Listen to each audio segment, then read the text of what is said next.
Hey everyone, welcome to FanFic Canon. Thanks for hitting play. I'm thrilled to bring this fan-made story to life for you. If you enjoy the ride and want more narrated fanfics, smash, subscribe, and tap the bell so you never miss an episode. And if you want audiobook of a novel of your choice, join my Patreon. Request any title that's freely available online, and I'll produce a full narration just for you. Now, let's dive into today's adventure. So that's what ghosts really are. Aurelius leaned against the crumbling stone wall, lips curling in quiet amusement. Curiosity satisfied, his mood was unusually light.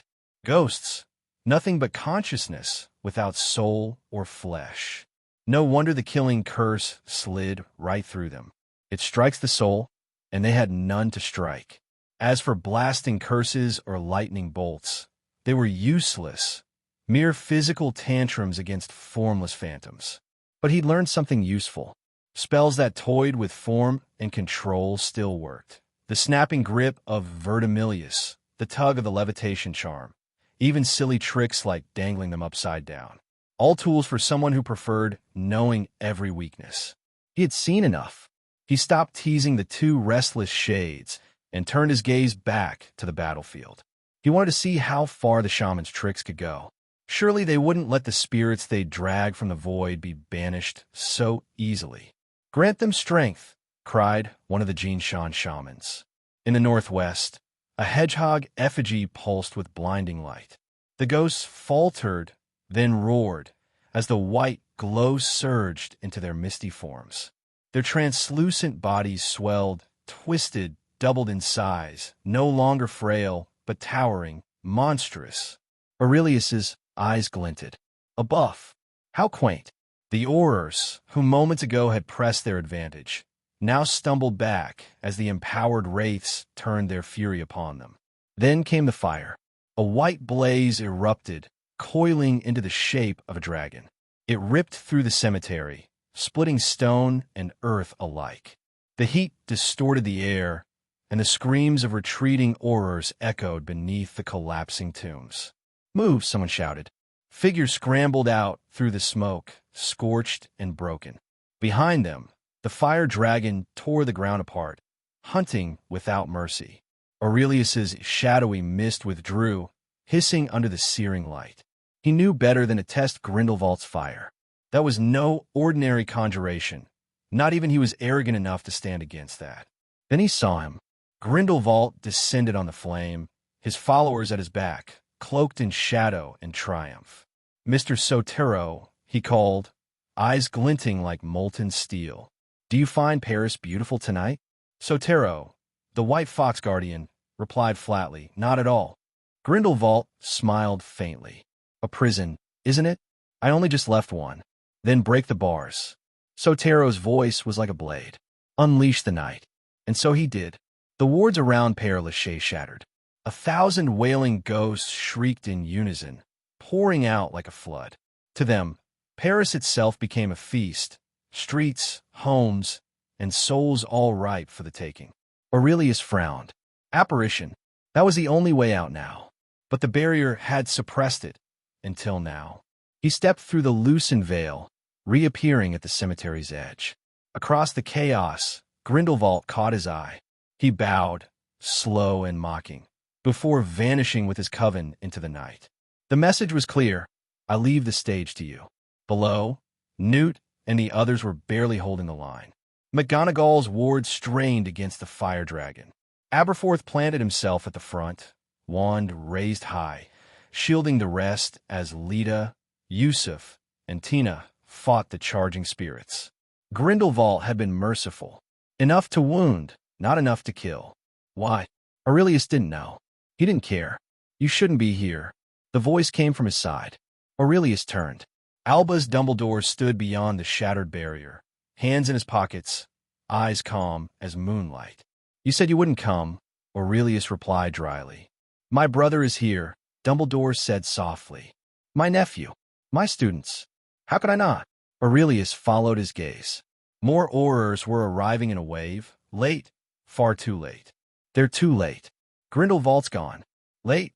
Dumbledore's lips curved faintly. It is never too late. Aurelius smirked. Then I'll take my leave. I doubt that.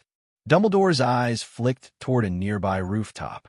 Aurelius looked and saw Nagini and Queenie, half hidden behind Zou's massive head, watching him with pale, worried faces.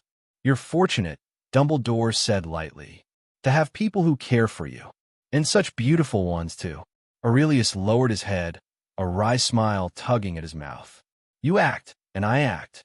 Dumbledore extended a hand, as though offering a duel or a pact. Aurelius snorted. You old foxes never run out of theatrics. Mist surged around him, twisting. When he emerged, his black hair had turned silver, his eyes mismatched, his coat snapping in unseen wind. Grindelwald's image, conjured to perfection. Debts pile up, Aurelius muttered. The more you owe, the more they chain you. The people of Paris will owe you tonight, Dumbledore said quietly. What use is a debt they can never repay? Aurelius shot back. Better they owe me. If you wish it, Dumbledore allowed, with the faintest bow. Aurelius smiled sharply. And how could I refuse a favor from the great Dumbledore? His figure dissolved into shadow. Above the streets, Grindelwald rose once more. With a flick of his wand, black fire erupted into the sky, shaping itself into a colossal phoenix. Its cry split the night. Where it flew, the rampaging ghosts ignited, shrieking as their borrowed forms combusted. Their essence, raw, desperate, hungry, was consumed by the living flame. The phoenix fed on them, growing with every soul devoured. Soon, it stretched across Paris, a vast black inferno with wings that blotted out the stars. Aurelius watched from the darkened street, a chill smile curving his lips. So this is the stage you've set, Grindelwald. And soon enough, it will be mine. Everyone stared, breath caught, as the colossal black phoenix spread its wings over Paris. Muggles sank to their knees, whispering frantic prayers. Wizards stood frozen, unable to comprehend why Grindelwald, architect of this chaos, would strike down the very calamity he unleashed. Mr. Grindelwald, Socorro stormed forward, brows furrowed. What do you mean by this? Aurelius, cloaked in Grindelwald's guise, did not bother to mimic his voice any longer. He answered with his own. Mr. Socorro, we've gone too far. Now is not the time for war. Socorro froze. Mr. Dumbledore? I understand Grindelwald's anger, Aurelius continued evenly, but what we seek is far greater than impulse. We cannot squander it here. Socorro's gaze lingered, suspicion and calculation warring in his eyes. Finally, he inclined his head. Grindelwald, I will give you, and him, an explanation. That's best. Socorro's tone was cool. Neither I nor my shamans wish to be tied to this. Aurelius bowed in thanks. One by one, the shamans dispersed. Their guardians bowed, tails coiling like vanishing smoke, and in moments the battlefield thinned. Shells were shed, forms dissolved, illusions winked out. The sudden quiet was broken only by Newt's strained voice. Why would he stop this? I don't know, came the panicked reply. Aberforth did not answer. His eyes burned, locked on the figure in the air. The man who had stolen his sister's life. His wand slashed. Aurelius barely turned before Aberforth appeared on a rooftop opposite, eyes wild. Grindelwald, he roared. Reckless old goat, Aurelius thought, brows lifting. McGonagall, Yusuf Kama, Lita Lestrange, Tina Goldstein, and both Scamander brothers surged into view. Aurelius muttered under his breath, a family reunion. Wonderful. His gaze flicked to the spot Dumbledore had stood earlier. Empty. TCH. The old fox runs fast. Grindelwald. Theseus Scamander raised his wand, voice ringing with conviction. You are under arrest. Above them, the phoenix's fire waged war, but the ghosts were endless. Père Lachaise held over 100,000 souls, far more than any flame could devour quickly. The battle below raged on. Aberforth's snarl cut through the chaos. Enough talk. Shatter him. The air itself detonated. Aurelius reacted instinctively, black mist spiraling into a solid wall. The blast crashed against a shield, and broke like a wave against iron. Protego Diabolica. Armor. The purest form of defense. Did Aberforth truly think he could break him? Do it now. Aberforth barked. Wait. Newt's shout was desperate. Something's not right. But no one listened. Yusuf moved, summoning frost that spread across the cobblestones. Freeze the ground, bind the sky. Aurelius flicked a hand. Somnus. The counter curse slammed into Yusuf, dropping him with a strangled gasp. His body locked, trembling in silent terror as he fell unconscious. Yusuf! Lita's cry split the air. Aurelius's eyes narrowed. Weak. He wasn't even fighting at half his strength. Bombarda Maxima. Aberforth's spell came again, faster, joined by Tina and Theseus. Chains of confinement from Theseus.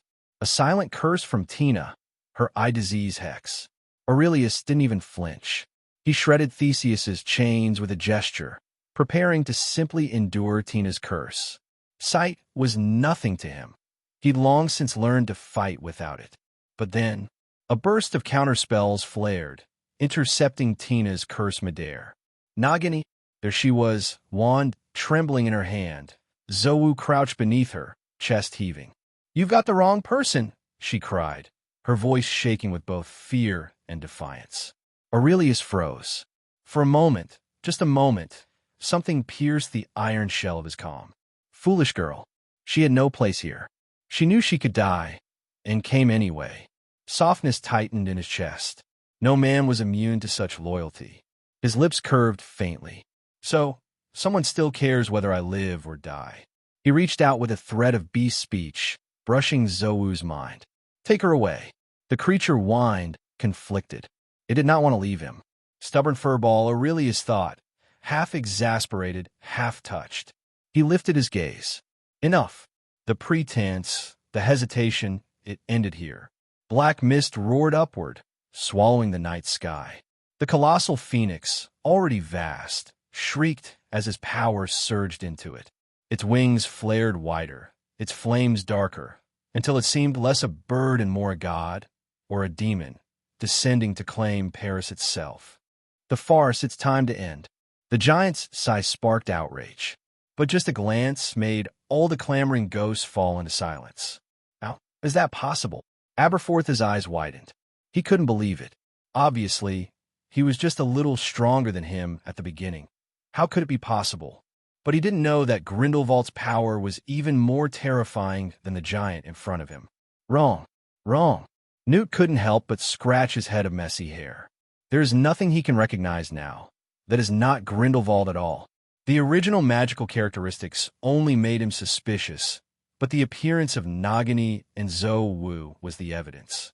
Avatar, Aberforth gathered strength and poured in him the hatred that had been deep in his bones for decades. No, Aberforth, he is not Grindelwald. What did you say? Phoenix. Phoenix.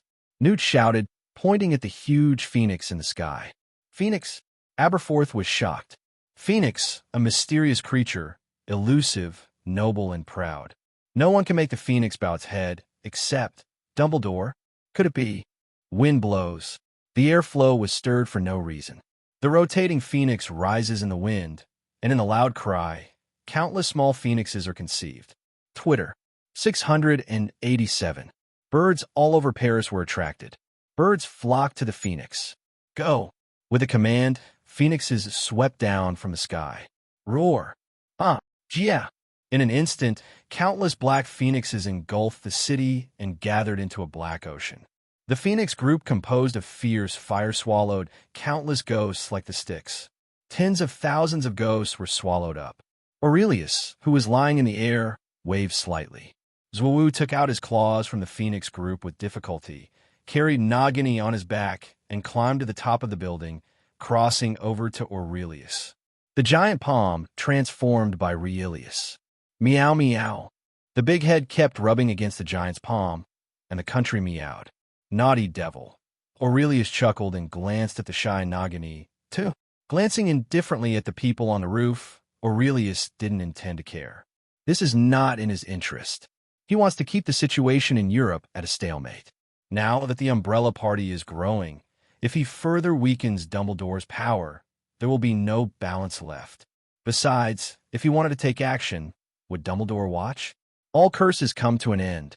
The magic flames swept across CCFF, and everything retreated. The surging Phoenix Sea subsided, exposing the city streets. When the fireworks disappeared, there was no trace of anyone. Austria, Nurmengard Castle. That's what he said. It doesn't matter, Mr. Socorro. Let him go. It's just Paris. Grindelwald said with a smile. What a terrifying power. I never thought that someone could eliminate thousands of ghosts by himself. Suo Chuayuo couldn't help but sigh. No one knows where his limits are. This is the first Obscurial in history to live to adulthood. Are we going to find him? No need, Mr. Sachuro. We just need to follow the steps. Do you still remember our strategy? Victory will eventually be in our hands, and we will eventually rewrite history. You and I will leave our names in history together. I always believe this, Dash. As for him, well, he'll show up when he's due. England, Hogwarts. I'm glad to see you all. Dumbledore stood in front of the long bridge in handcuffs, still smiling. Especially you, Newt. It's so nice to meet you. I don't think so, Dumbledore. You've done me a disservice. Newt grimaced. Dumbledore smiled and patted his shoulder. Believe me, it won't happen. What else can I do but trust you? Maybe you could go out for a walk. Don't you always dislike being in England? I don't like staying in the UK all the time, but not being able to come back doesn't make me happy. Travers' current situation is not good, which is why your arrest warrant has not been issued yet. Dumbledore said. Theseus told me, but Travers was only temporarily in trouble. As the Paris incident unfolded, the greater the fear brought by Grindelwald, the more people wanted a tough minister of magic like Travers. There will be a change of leadership next year. Dumbledore smiled and said, That doesn't sound like you. Theseus.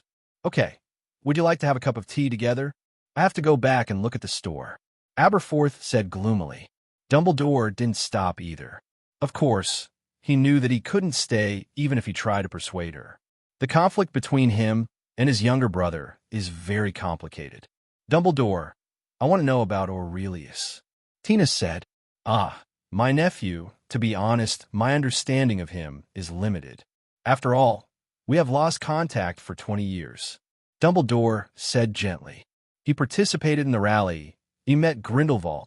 He is very dangerous. Tina said solemnly. Thank you for your advice, ma'am. Can you tell me where he is? He doesn't know Dash. France, Port of Marseille. A cruise ship slowly set sail. Aurelius, whom so many people were looking for, was sitting comfortably on the bow of the boat with Nagini. The trip to Paris is over. Aurelius gently picked up the wine glass and looked at Nagini with a smile. It felt so long. There's just too much going on. Nagini raised her chin and looked at Aurelius. Isn't Paris bad? Why do we have to leave now?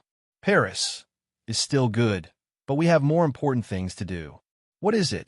Didn't you say that the siren matter is destined to be fruitless? Yes, the siren no longer needs to be taken care of, but your blood curse has not been resolved yet. Aurelius said, but what does the blood curse have to do with Egypt? Have you forgotten? There is a family of blood-cursed orcs in Egypt. They could provide help there. I have borrowed a lot of information from Mr. Flammel. The rest, I need to try one by one. Well, this is a big problem. Project. Aurelius couldn't help but stretch. Fortunately, we still have time. Thank you. Nagini suddenly said, My dear, we are friends, partners, and the closest people to each other. Don't be so quarrelsome, okay? Aurelius reached out and lifted the ends of her hair, looking at that delicate face, and said seriously, No matter what you do, no matter what decision you make, I will be with you and remain committed. Don't be so serious, okay? Aren't you looking forward to new adventures? March 15th, 1922 AD. This is another historic day for Egypt, a mysterious and ancient country. Fuad was declared king with the support of Britain, and the Kingdom of Egypt was officially born. Moreover, Fuad established the Farouk dynasty and appointed King Fuad II after his youngest son's name. This was the birth of the last feudal autocratic monarchy in Egyptian history. It sounds very inspiring, but it's not that at all. Nominally, the Farouk dynasty is an independent autocratic monarchy, but in fact, the power to deal with issues such as national defense, diplomacy, and ethnic minorities is all in the hands of the British. Over the past few years, a large number of Egyptians have been dissatisfied with this, believing that the Farouk dynasty was willing to be a puppet of imperialism, and that Fuad was traitoring the country for glory. 0. Therefore, domestic resistance forces continue. This is Egypt now. The changes in the Mughal world seem to have nothing to do with the magical world, and the Mughals' humiliation of their country and power have nothing to do with the Ministry of Magic. The Egyptian Ministry of Magic is completely independent and relatively closed, with almost no in-depth connections with the Ministry of Magic around the world. In fact, the Egyptian Ministry of Magic is only an organization in name only, and the local supernatural power practitioners in Egypt do not agree with it. They do not even recognize their identity as wizards, but call themselves fellow priests. As one of the 4 ancient civilizations, Egypt's supernatural priests were separated from the Mughal world thousands of years ago and have nothing to do with the current Arab Egypt. They have been passed down from generation to generation and are quite closed. After coming to Egypt for nearly half a year, Aurelius had never seen any local Egyptian priests, which was evident. "Hello, Mr. Kowalski. See you again." "Oh God, I have seen you. Hey, wait, you are Mr. Aurelius." "Ha, hello, we meet again." Jacob laughing. Jacob was undoubtedly much happier this time compared to the last time they met. "That's great. It seems that your relationship is still hot without the charm." Aurelius sighed.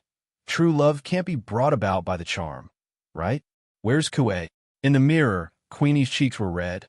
I'm sorry, I won't do this again." "Baby, you don't need to cast magic on me anymore. I've already been obsessed with you." Aurelius couldn't stand seeing this disgusting attitude.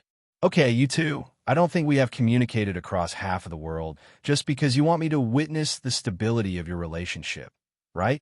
Aurelius couldn't help but interrupt. "Oh, God, I almost forgot." Queenie exclaimed exaggeratedly. "Come on, Chastity, come and talk to Aurelius." She shouted in the distance, and Queenie explained to Aurelius in the mirror, "I'm sorry, Aurelius. I'm not in Majoris very often, but I come with Jacob every day to check on the children's homework. The children really like Jacob's desserts, especially the sweetie Paimon." "Paimon? I'll Blanche. It's original." No, it's Sweet Dougal," Jacob corrected. "Okay, how are the children's homework?" Aurelius didn't care about Paimon or Dougal. He only cared about what he cared about. "Meditate? You are really a genius." Queenie became excited. "That magical method really works. I found magic in their bodies." "Magic?" Aurelius frowned. "Isn't this right? It should be mana. Would mana be the same as magic?" "It's really magic."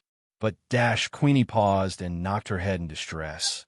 "I tried to teach them magic, but I couldn't learn it no matter what. His magic seemed to be very slow, like a squib." "Squib?" Aurelius's eyes flashed. Could it be said that mana is just dull magic power? And the reason why squibs can't learn magic is because their magic is too slow? Because squibs possess inert magic.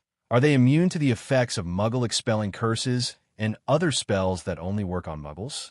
This is a big discovery. Aurelius had never noticed it before. Since he was born with magical powers, his meditation would only promote the growth of his magic powers. This is not surprising. Everyone in Valoran has learned the Code of Blades. But Valoran is not only about mana. "Please give me flowers." There are also yellow bars of energy, anger, etc. But these energies can be cultivated through Code of Blades. So what's the problem with meditation derived from Code of Blades, being able to cultivate mana and magic power? Clay Aurelius. Long time no see. Chastity's change was particularly great. The girl who is like light warms everyone, but she herself is timid. But now, the sun is obviously much brighter. What remains unchanged is the tenderness in his eyes. "Chastity, long time no see." Aurelius couldn't help but show a gentle expression. This special girl has special emotions in the memory of him and his predecessor. 0. How's Majolis? "Very good. Mr. Kowalski and Ms. Goldstein often come and help us. Well, with the money you left, we are living very well. The children study very seriously. Speaking of the orphanage, the smile on Chastity's face never disappeared. That loving expression appeared on the face of a girl who was not yet 18 years old, which was a bit inconsistent. But this is the fact. In the Majoli's orphanage, Chastity, a 17-year-old girl, takes on the responsibility of a mother and takes care of hundreds of orphans. That's good. It may take some time for me to go back. Thank you for your hard work, Aurelius said apologetically.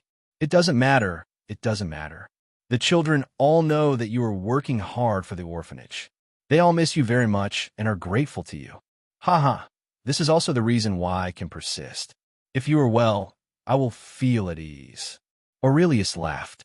Chastity pursed her lips, clasped her hands on her chest, and said emotionally, "You too, Aurelius. You have to take care of yourself. You are our hope." Aurelius nodded. Reluctant to leave, Chastity cut off contact. Aurelius reached out and picked up a cup of tea. He really missed that little orphanage after being here for more than a year. Looking at the thick pile of manuscripts on the table, Aurelius sighed. Almost, the secret of the blood curse will be solved soon.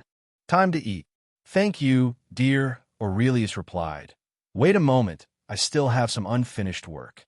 Isn't it already progressing very quickly? It doesn't matter, I still have some time. Nagini gently hugged Aurelius' neck. It's been more than half a year, and some things happened that should have happened. It is only natural for a lonely man and a widow to rely on each other.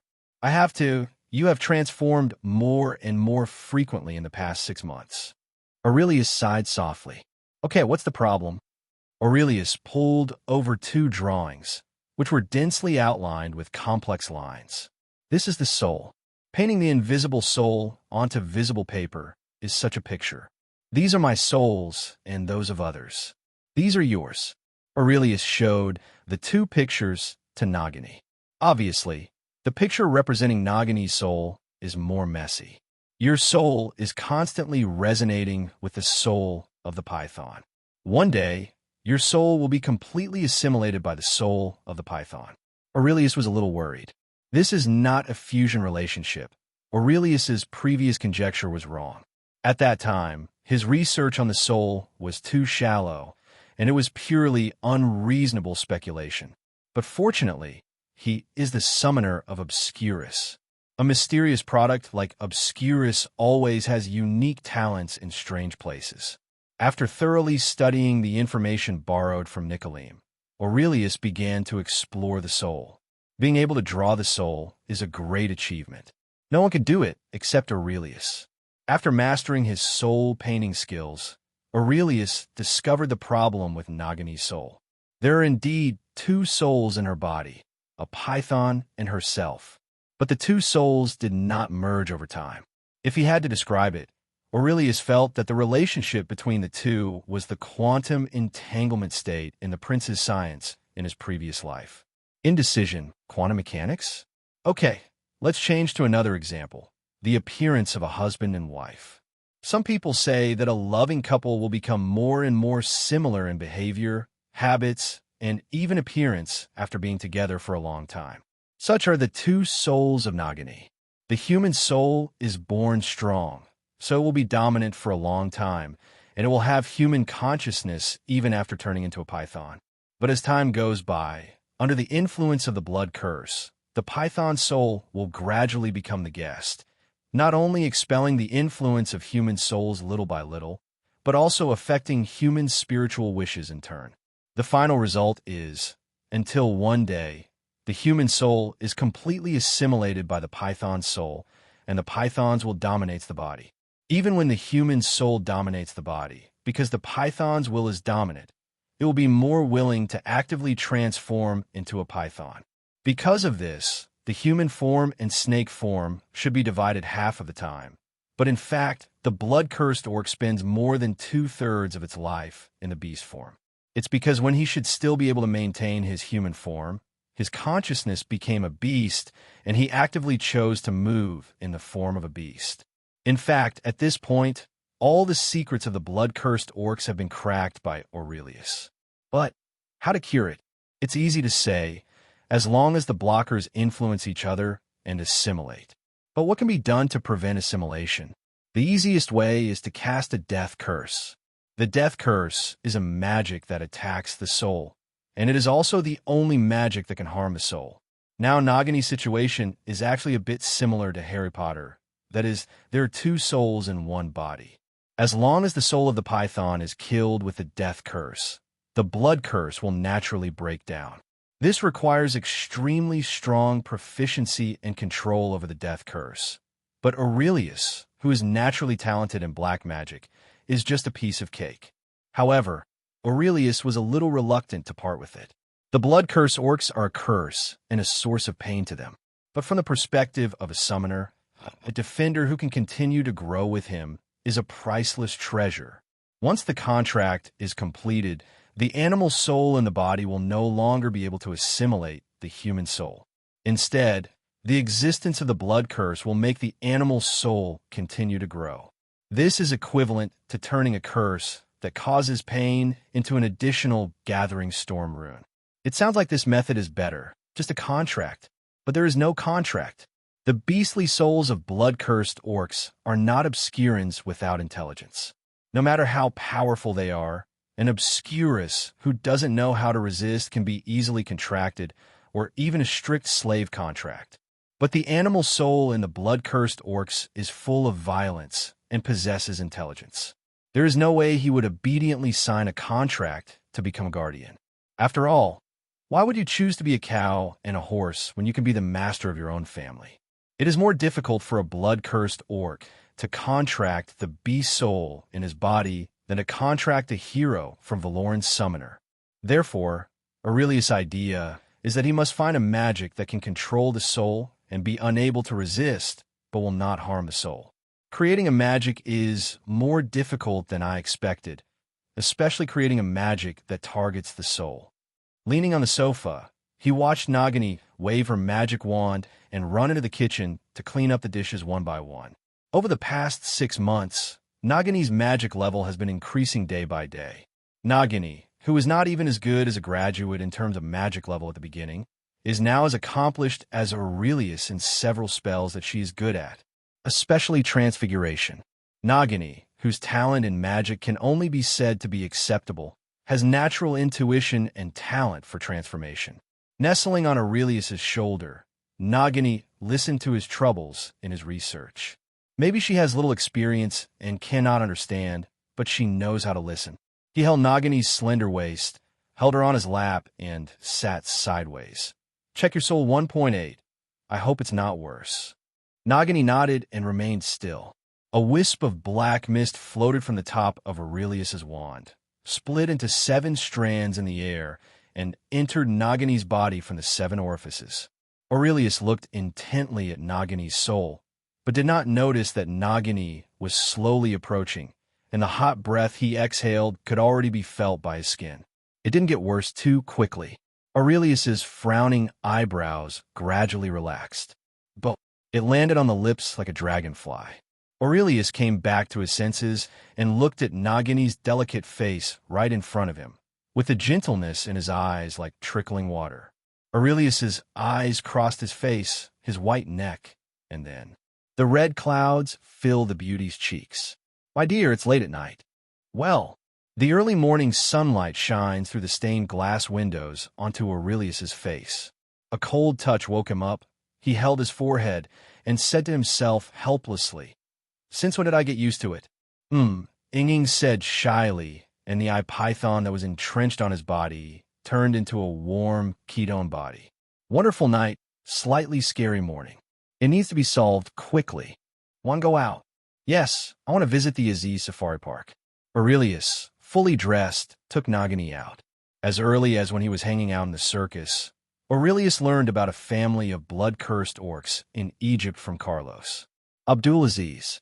This is the blood-cursed orc that Carlos told Aurelius. After arriving in Egypt, Aurelius immediately released the Black Room to explore the family. Fortunately, Aurelius found an Aziz Safari Zoo in Cairo. According to the information he found, the owner of this zoo was Abdul Aziz, 36-year-old Arab, popular bearded man. But many people say that his health has not been good in recent years, especially in the past 2 years. He has almost no visitors, and the person in charge is his daughter, Afaf Abdul. Strolling through the streets of Cairo, you will find earth-yellow colors everywhere, and the dotted green plants make you feel comfortable.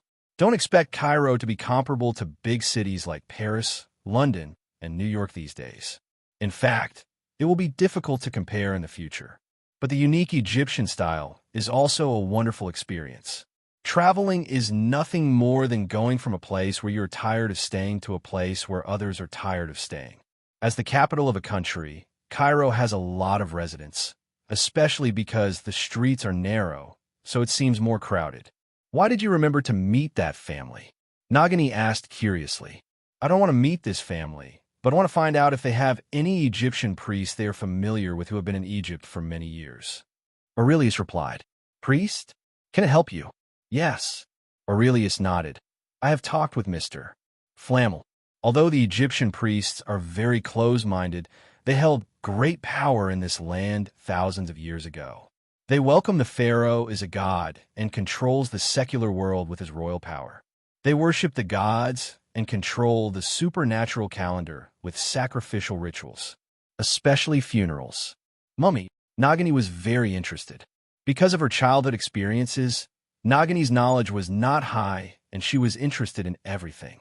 Absolutely. But the mummy is only a part of the ceremony, and the funeral ceremony is just one of many sacrificial rituals. Aurelius explained. But because of this funeral ritual, the priests have outstanding achievements in the soul. I'm seeking to create a soul spell. If I can exchange information with the priest, maybe it can give me some inspiration. So that's it. It's just that these priests are too mysterious. We have been here for more than half a year, and we haven't found any traces at all. This is much stronger than the wizard's enforcement of the secrecy law. Aurelius had a headache. These priests are so well hidden. They're all supernatural powers who hide their identities. I, a half-legendary wizard, have been searching for half a year, but haven't found any clues. We're here. As they spoke, the two of them arrived at their destination. Aziz Safari. Just these few. Nagini said, in surprise. Yeah, right here. When he first came here, through the black mist, Aurelius was stunned for a moment. This place was far from a zoo he imagined. It is said to be a zoo, but in fact it is just a piece of land surrounded by lush. There are more than 10 rooms inside, because there is a sign hanging crookedly on the door. It looks very desolate and run down, but it's normal to think about it. In this day and age, how many people would have the leisure to visit some kind of zoo? Not to mention that the whole of Egypt is in a very tense atmosphere, and it is not easy for Xia Chongren to live. Dang, dang, dang. After knocking on the door, not long after, the door opened, and a tightly wrapped Arab girl poked her head out. A pair of unique Arabian-style eyebrows and eyes are stunning. Are you tourists? The girl's voice was nice, and she sounded a little immature, maybe 14 or 15 years old. No, we want to visit Mr. Abdul Aziz, Aurelius said. A trace of disappointment flashed in the girl's eyes, but she still politely declined. I'm so sorry my father is not in good health and cannot see guests. Aurelius winked at Nagini, and Nagini nodded. His beautiful face instantly transformed into a thick snake head. The scarlet snake hesitated, and its cold vertical pupils made people feel chilled. The girl was frightened and couldn't help but retreat. However, as Nagini returned to her human form, the girl came back to her senses and said, You? Nagini nodded. Okay, please come in. The door opened, and Aurelius and Nagini entered. Hello, my name is Afaf. The girl is indeed not big, and her voice is soft, but not angry. Hello, Aurelius. Nagini. Father's health is very bad. Come with me. I can't guarantee whether he is awake. Afaf laughed sadly and led the two of them towards the innermost room of room 120. Arab women usually remain private because of their religious beliefs. Afaf became the person in charge, which shows that Abdul's health has deteriorated to a certain extent, and he has no choice but to do so. My father's health has been getting worse and worse in the past 2 years. Now he is awake for almost only 1 or 2 hours a day, and I don't know when he will be completely unable to wake up. Opening the door, it's a little dark. Aurelius saw the huge iron cage in the room at a glance. A male lion was sleeping soundly in a cage. "Father, father," Alfamo called softly. The lion suddenly opened his eyes, the king of beasts full of intimidation. "Roar!" The lion roared uneasily, and his body tensed up as if he was about to attack at any time. Afaf shook his head. "Father is not awake now. If you have anything, just tell me." Aurelius took out the wand. "That's not necessarily true. Can you let me try? Maybe I can wake him up." "You?" Afaf was a little surprised. She couldn't help but look at Nagini. Nagini, who exposed the blood-cursed orcs, has initially won Afaf's trust. Nagini nodded gently. "That okay then. Restore human form. Restoration spell. A spell most commonly used to deal with werewolves. It can restore the werewolf to human form, but it only returns to human form and cannot be cured. This is a very unorthodox spell that few people understand, and in the eyes of most people, this spell is of little practical use. How many werewolves can you see in a lifetime? Even if you see a werewolf, you don't have to use the humanoid restoration spell. There are a lot of attack and defense spells that can be dealt with, which makes this spell very rare. Of course, no matter how rare it is not unusual for an old monster that has lived for more than 600 years. That's right, Aurelius's humanoid restoration spell was obtained from Nicolim again. After research, especially going deep into the core of the spell, Aurelius discovered that the humanoid restoration spell was not only for werewolves, but could also be applied to animagus, blood-curse orcs, and other physical skills. That is to say, the disguise magus is too rare, otherwise Aurelius would completely believe that the disguise magus would also be restrained by the humanoid restoration curse. As the spell took effect, the lion in the cage twitched in pain, the hair on his body began to shrink, and his huge head turned back into an uncle with a beard. "Dad!" Afaf ran over excitedly and helped Abdul, who was about to fall because he couldn't stand firm. "Don't go there." Nagini stopped Afaf and looked at the man in the cage warily. "What's wrong?" Afaf was confused. "My spell can only restore him to his human form, but it's not certain whether he can regain his consciousness." Aurelius also paid attention to the man inside. "So, is there any use in casting a curse to restore human form?" "That's not true. Both the human form and the animal form contribute to the corresponding part of the soul. In the human form, the human soul will be somewhat strengthened and can more easily take control of the body. But if a situation has deteriorated to a certain extent, this increase will not be enough for the human soul to overwhelm the beast's soul." "Afaf, my daughter." Abdul weakly grabbed the cage and stood up. "Dad, that's great. How long have I been awake today?" Abdul seems to know that his time is getting less and less. He seizes every waking second to talk about serious things. "It was this gentleman who woke you up." Afaf excitedly told his father the great news. "What?"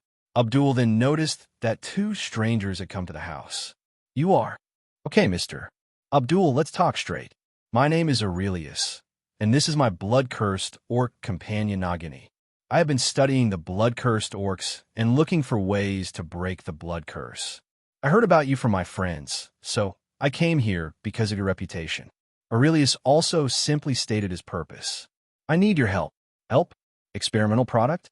Please feel free to do so. I won't live long anyway." Abdul smiled bitterly and stroked Afaf's veil with pity. "I have nothing to repay you. If you find the crack curse method, I just want you to save my daughter. I will fully cooperate with you." Dad dash, tears burst out of Afaf's big eyes instantly. Aurelius did not come to see some drama about father-daughter love. He said, "You misunderstood, Mr. Abdul. I will not use anyone for experiments." Abdul was stunned. The Arab man knew that he had made an own mistake, and he stammered, "Well, then I really don't know what else can help you.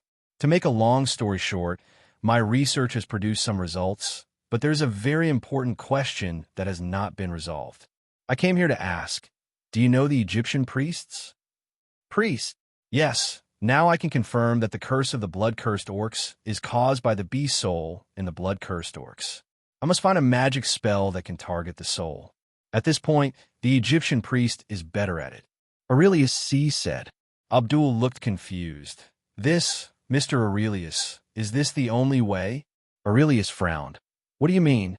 Abdul said with some regret. Although our family has been living in Cairo, we have never seen the priest, let alone know Dash. According to Aurelius, it only takes one step to break the curse of the blood-cursed orcs, but at this step, he has no way to do it. This is equivalent to a man who is about to die of thirst, seeing an oasis and discovering an oasis. Can't you block them? Then do you know other wizards? Maybe those native Egyptian wizards will know the whereabouts of the priest. Nagini couldn't help but said. Abdul shook his head. No, in Egypt, I only know that some children often disappear after they are 11 years old. After the child disappears, the family, their neighbors and friends will forget everything. I've seen it more than once. I have seen people riding on a flying carpet that is constantly sprinkling fluorescent dust at night, and children will fly out of the house in their sleep. I think medical memory should be due to those powders. Afaf, who was on the side, also helped. Yes, I have seen it too. These children who were taken away never came back. It sounds like the handiwork of a Persian mage. It should be because your family members are blood-cursed orcs, so your memory has not been purged. Aurelius frowned. The clue is now completely gone. So, apart from the priests and the blood-cursed orcs, there are no other wizards in the whole of Egypt. Yes, but they are all foreign travelers. In all my life, I have never seen any priests, and neither has my father. I even doubt whether the priests are just a legend. Abdul smiled bitterly.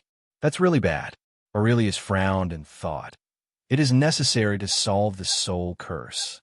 Without enough reference, I can't create such 10 curses at all.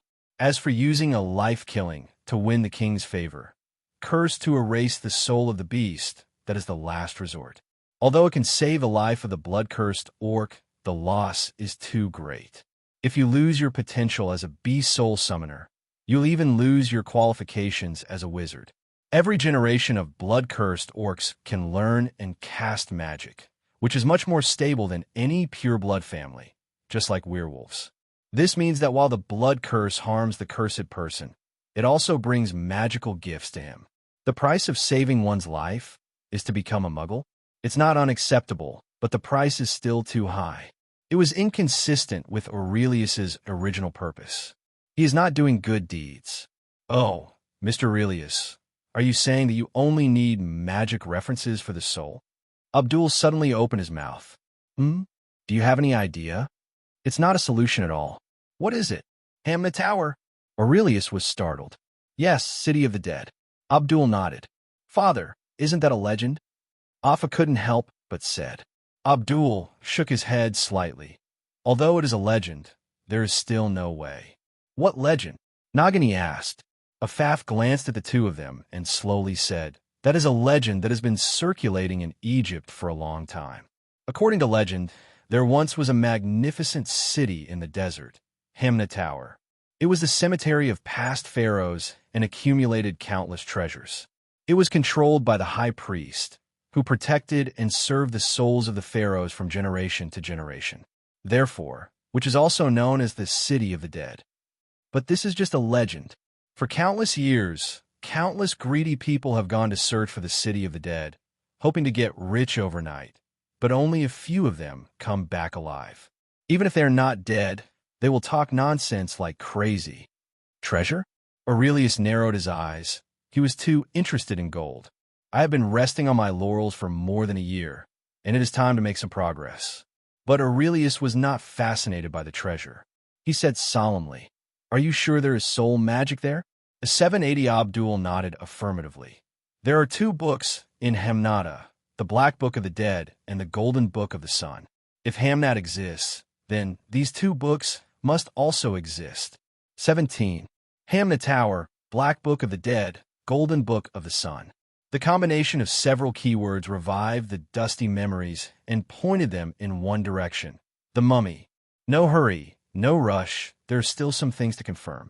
Aurelius did not rashly conclude that the evidence was insufficient, but it was indeed a great possibility.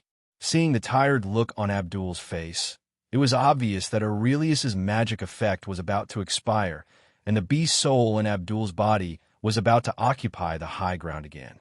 Aurelius and Nagini decided to say goodbye to their father and daughter. Before leaving, Abdul grabbed Aurelius's hand and begged, "Mr. Aurelius, if you can really break the blood curse, please save Alpha. Phew, my time is running out, but her life has just begun. If I can break the blood curse, I will help your daughter lift the curse. I swear on my last name, Dumbledore." After receiving Aurelius's promise, or perhaps the last name of Dumbledore, gave him confidence, Abdul endured the pain and kept saying thanks. "Thank you. Thank you. Thank you."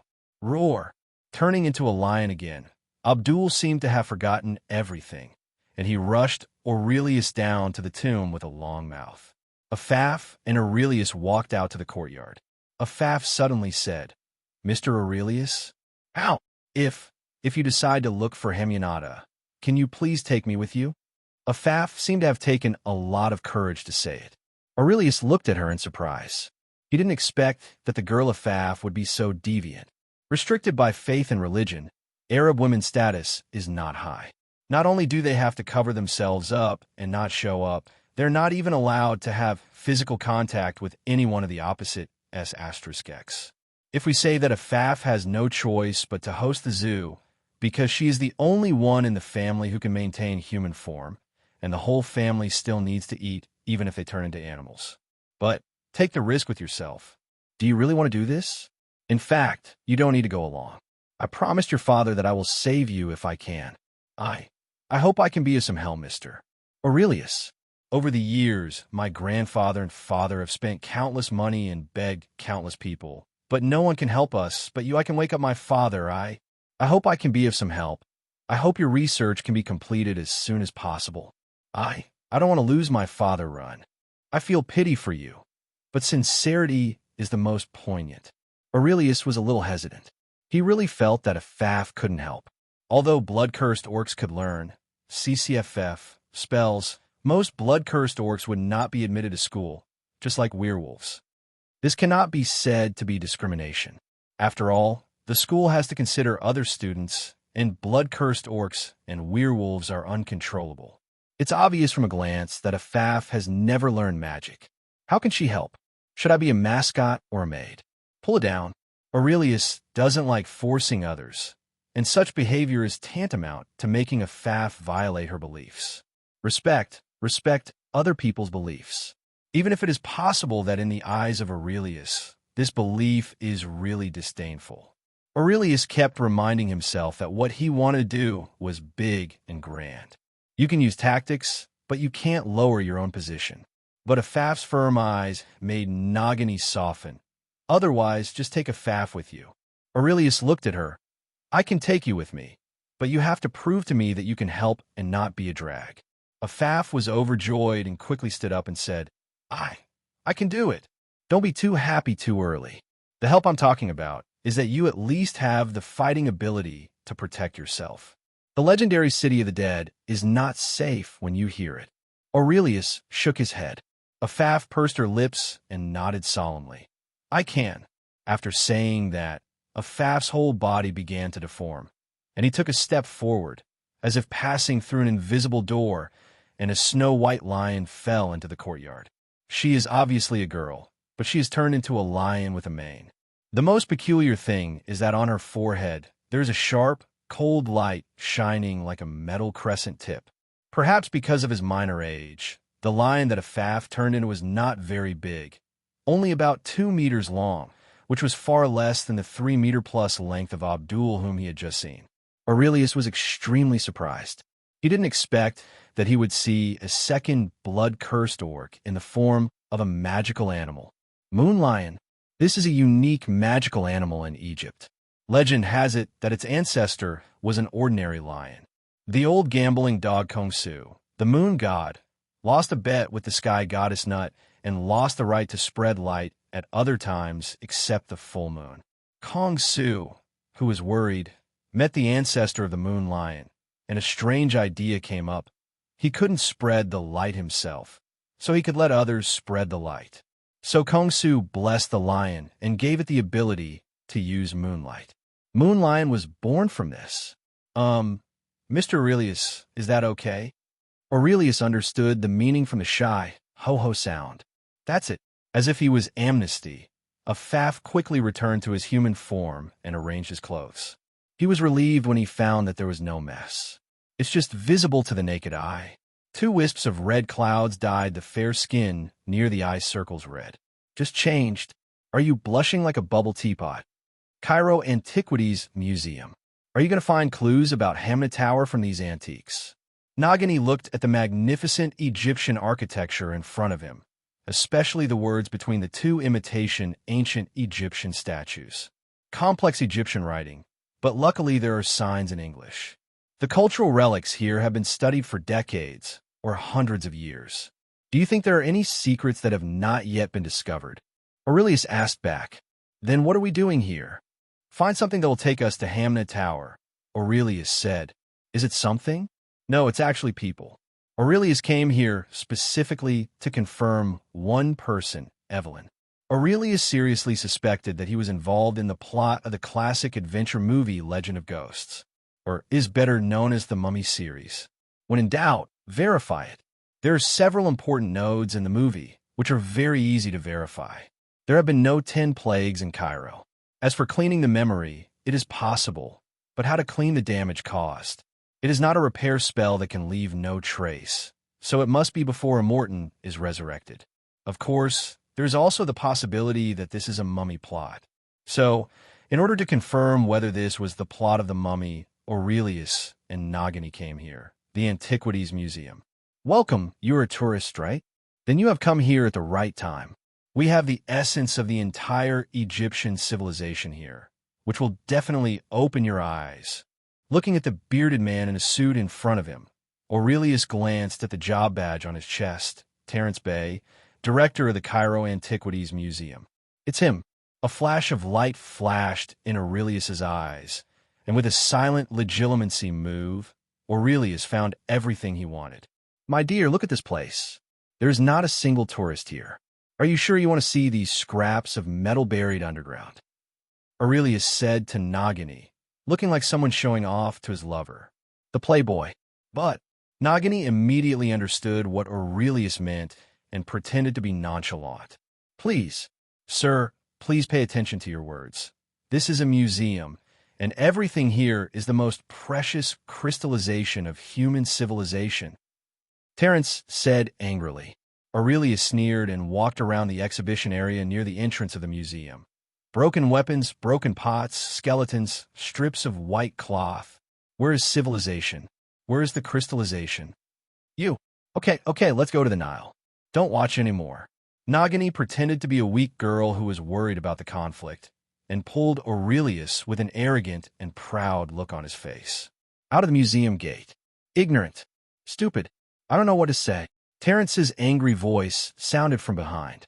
As soon as he went out, a black mist emitted from Aurelius' palm, and the black mist quickly flew in all directions. The thin black mist cannot be detected from 1 or 2 meters away. This is the best spy. I hope it's too late, Aurelius said worriedly. What did you see? Nagini asked impatiently. We have to hurry up to find the person we're looking for, otherwise we won't be able to catch up. Aurelius pulled Nagini and found a hidden corner.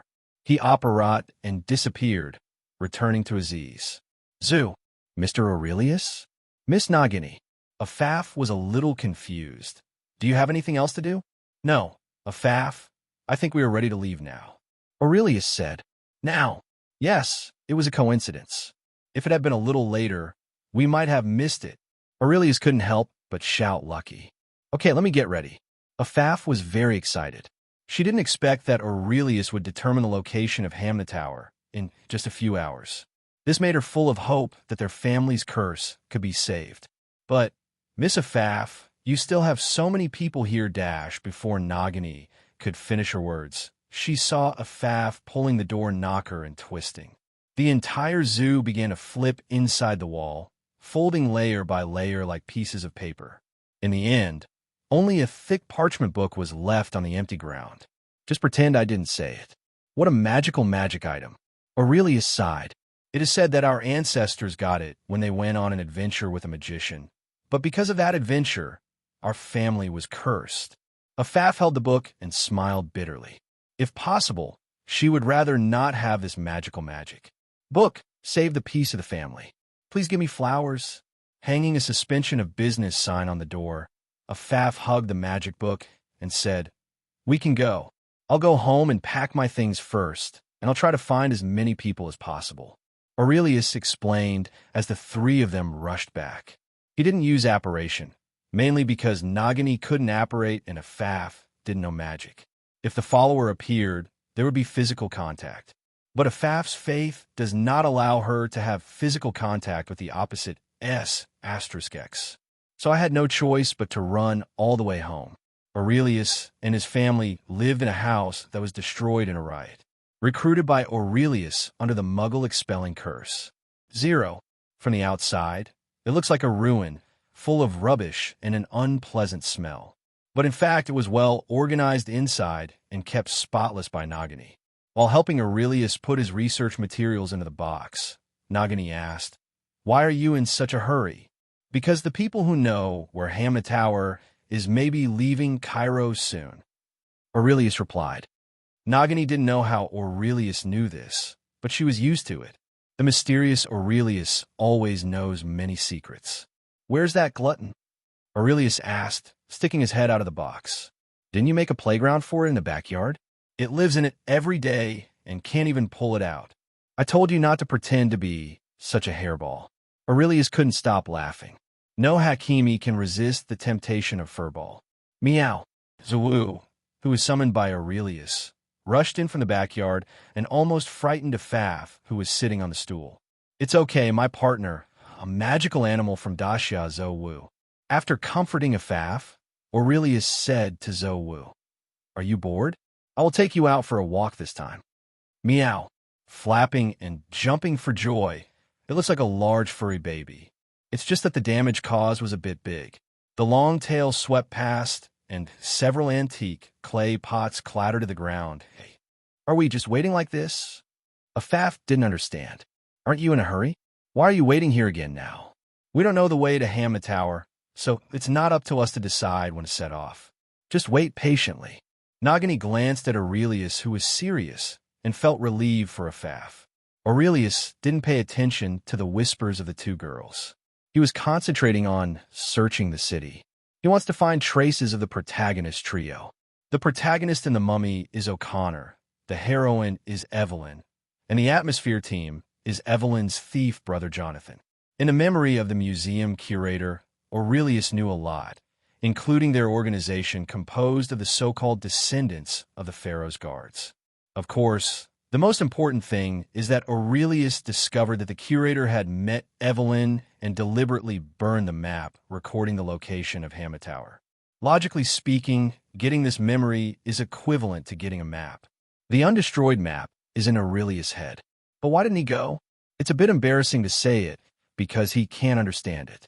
The map was recorded by the Egyptian priests 3,000 years ago. Aurelius did not understand either the ancient Egyptian writing on it or the way the ancient Egyptian astrology priests recorded the map. It's not like Google Maps, where it is just look for it. Not to mention the maps from 3,000 years ago. For most modern people, they may not be able to walk correctly even if they hold a world map in their hand.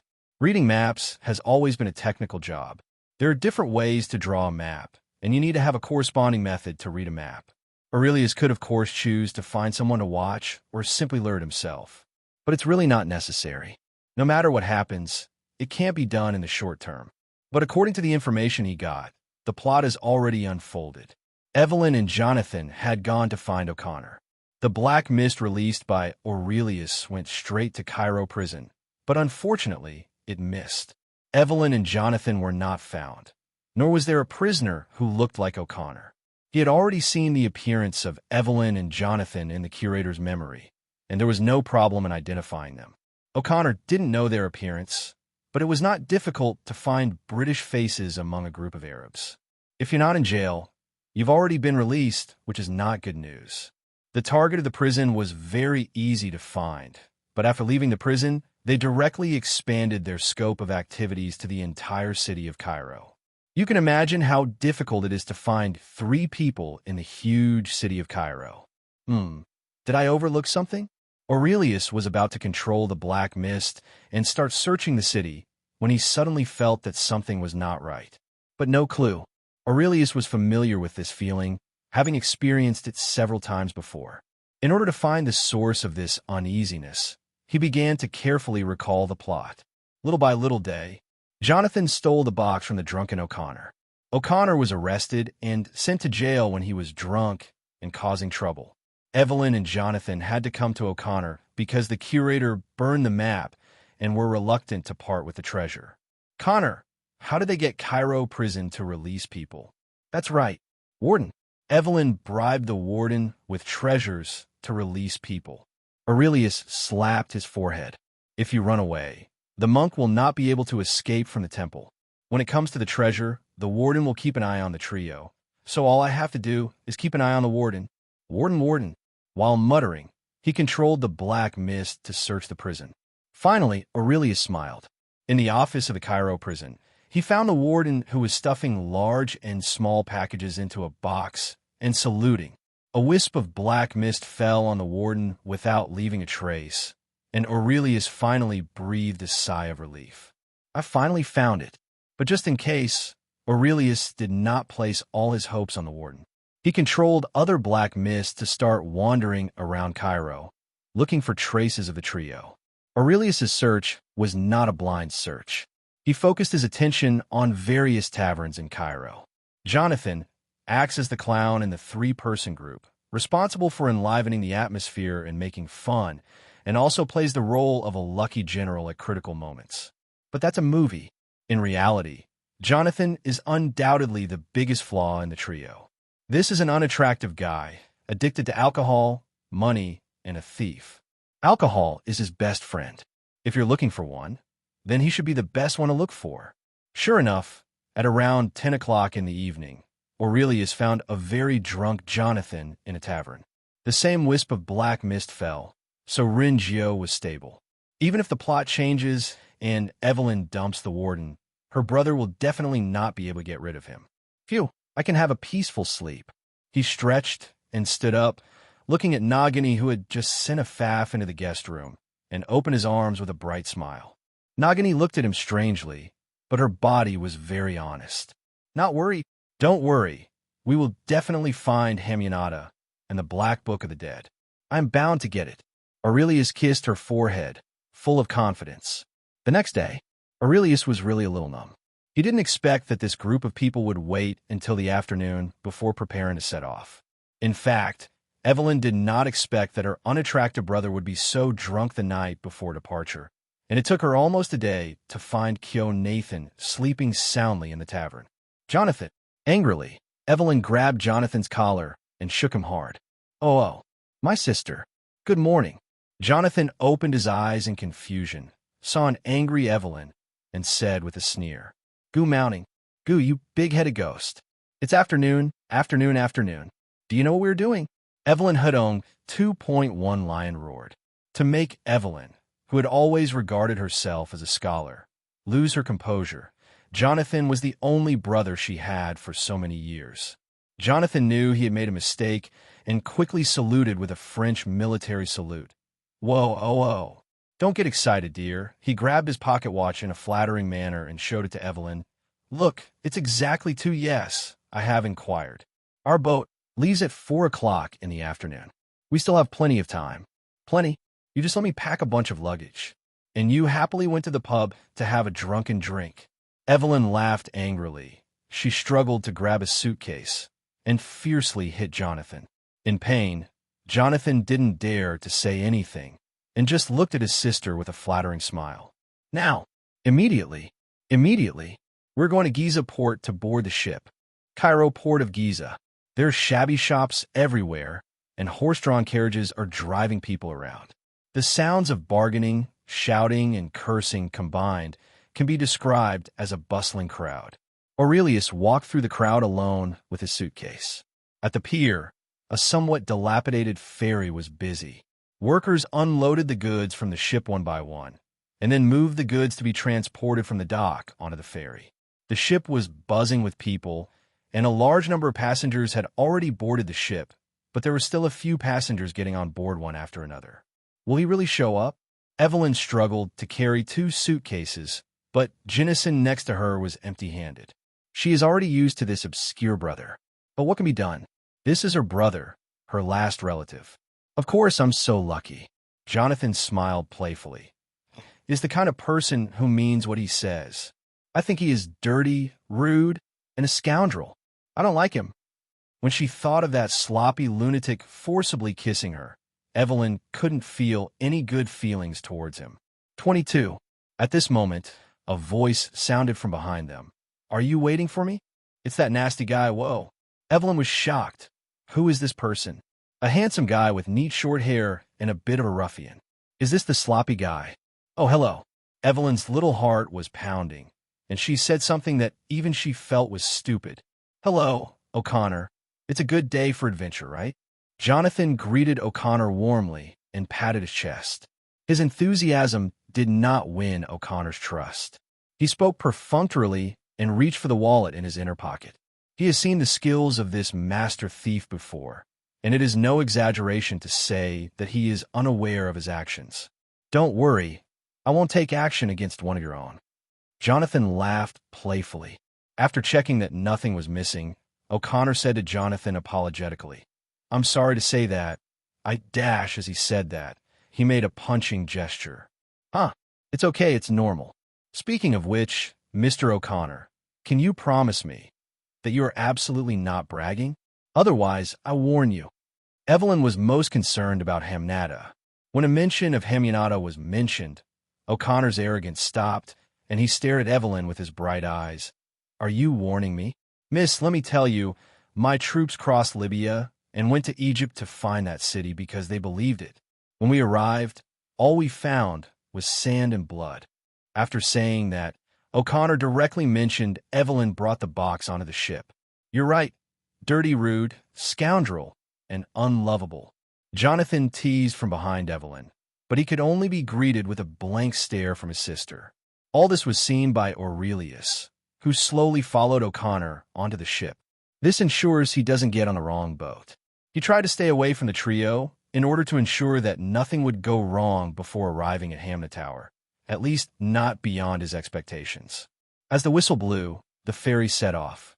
Aurelius, who once again confirmed that there was nothing wrong, opened his suitcase in the room in the ship, and Nagini and a Faf walked out of it. Then a huge furry head was about to squeeze out, but Aurelius pushed it back. No, you can't come out now. You. He cried out twice in grievance, and Zwawu had no choice but to shrink back. Where is this? The ferry to Hamnatha. What? Is Hamnata Tower a tourist attraction? There's also a ferry. Nagini couldn't help but ask. Huh. Aurelius smiled. Just follow me. I will definitely take us somewhere. As he spoke, Aurelius waved his wand and placed a Muggle expulsion spell on his cabin door. Tonight, those Pharaoh's guards would definitely attack the ship, and he didn't want to be disturbed. Although this group of guard has been inherited for thousands of years and has always been against the priests, they are indeed ordinary people, except that they know that there are extraordinary things in this world. Alpha, you'd better stay in the box. It's not going to be peaceful tonight, you know. Aurelius smiled at Alpha. No, I think I can. Afaf said timidly. She seemed a little afraid of Zwawu.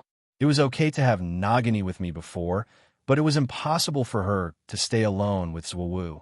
It doesn't matter, just come out for some air. I will take good care of her. Nagini said. You have quite a lot of confidence, Aurelius joked. That's because we have a little secret that you don't know. Nagini winked playfully. Oh, the night falls, and the stars are shining. Aurelius, who was meditating cross-legged, opened his eyes. His dark mist told him that on the seemingly peaceful Nile River, dozens of small boats carrying uninvited guests with black scarves on their faces and scimitars were slowly heading towards the ferry. Near, get ready. Aurelius gently woke up Nagini, who was also meditating. Meditation helps her maintain her human form when she is sleepy, and at the same time increases the magic power in her body, killing two birds with one stone. Nagini nodded and took out her wand. Soon, the commotion outside the cabin became intense. The Pharaoh's guards, dripping with 790 river water, entered the cruise ship with curved blades in their mouths. Raging fires quickly ignited from all over the ship, and the billowing smoke drove everyone out of the room. Aurelius blew lightly, and the billowing smoke detoured around the cabin as if he couldn't see it. Fierce gunfire rang out from all directions. Evelyn, in the chaos, Aurelius heard O'Connor's voice. Get ready, we are about to disembark. Aurelius stood up, picked up his suitcase, came to the door, turned to look at the two of them. Be careful. Seeing that Nagini had cast the disillusionment spell on herself and Afaf, she gave her an approving look. The tacit understanding between Nagini and him is getting better and better. He tapped himself with a wand, and a wave of waves disappeared, eliminating his figure. 2 traces of black mist were enough for Aurelius to know the location of Nagini and Afaf at any time. Taking one step forward, thick smoke rose, and Aurelius couldn't help but wave his hands to push away the smoke. Amid the panicked crowd, Aurelius was as comfortable as walking on a stage. In a room filled with flames, a figure covered in fire was rolling on the ground. Evelyn's room. Aurelius takes something he must take. Aki. The burning of the fire was not pleasant, even though his wet clothes protected him from a lot of damage. Blah, blah, blah. The painful man got up covered in flames, and something dripped. It wasn't water, but a horrific wound on his face. Blood gushed out from between his fingers and dripped to the ground. The angry man just endured the fire and rushed out, but unfortunately, a sudden green light prevented him from seeing the sun tomorrow again. The keys are coming. A hexagonal flat box floated out from the corpse and landed lightly in the palm of Aurelius. Let's go, I got what I'm looking for. Putting the key into his inner pocket, Aurelius glanced at the map on the table that was lit by fire. That map is worthless. Maybe it will be a good antique if it is saved, but it is not worth mentioning compared to the gold mountains and silver sea in Hamatali. Just close the door and the fire will devour the corpse. No one can find out from a charred corpse that the cause of his death will be the death curse. Just after Aurelius and the 3 left, Jonathan stumbled over and knocked open the door. Evelyn. Oh, aren't you here? What the hell? I'm your brother. You didn't call me when you ran away. Bang, bang, bang, bang. On the deck, there was a fierce confrontation with a midnight gunfight. A group of American cowboys built a simple bunker out of kicked-down tables and chairs and fired passionately at the Pharaoh's guards. He frowned and wanted to leave quietly, but now he couldn't. The illusion curse can only make you invisible, but it doesn't mean you won't be shot. Gunfights were happening everywhere in the corridors.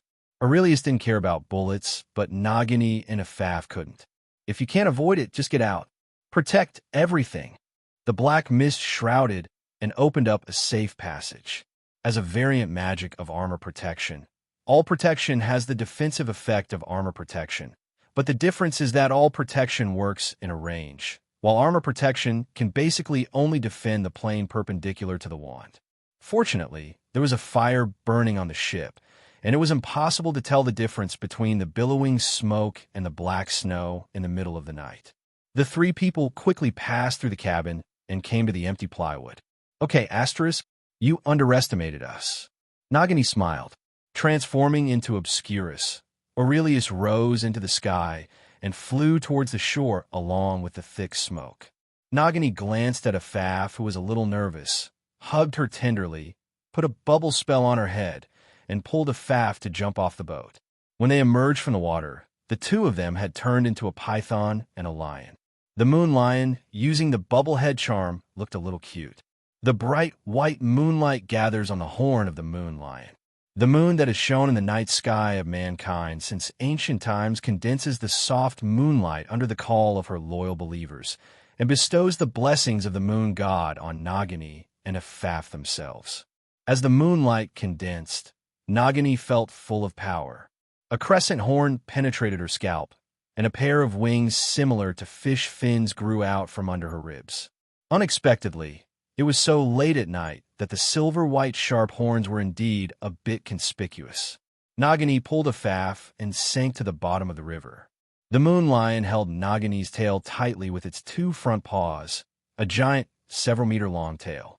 Crossing the Nile River, with one flap of its wings, it could advance several meters in the fast-flowing river, and with a few dodgers, it reached the shore. Bang, bang, bang.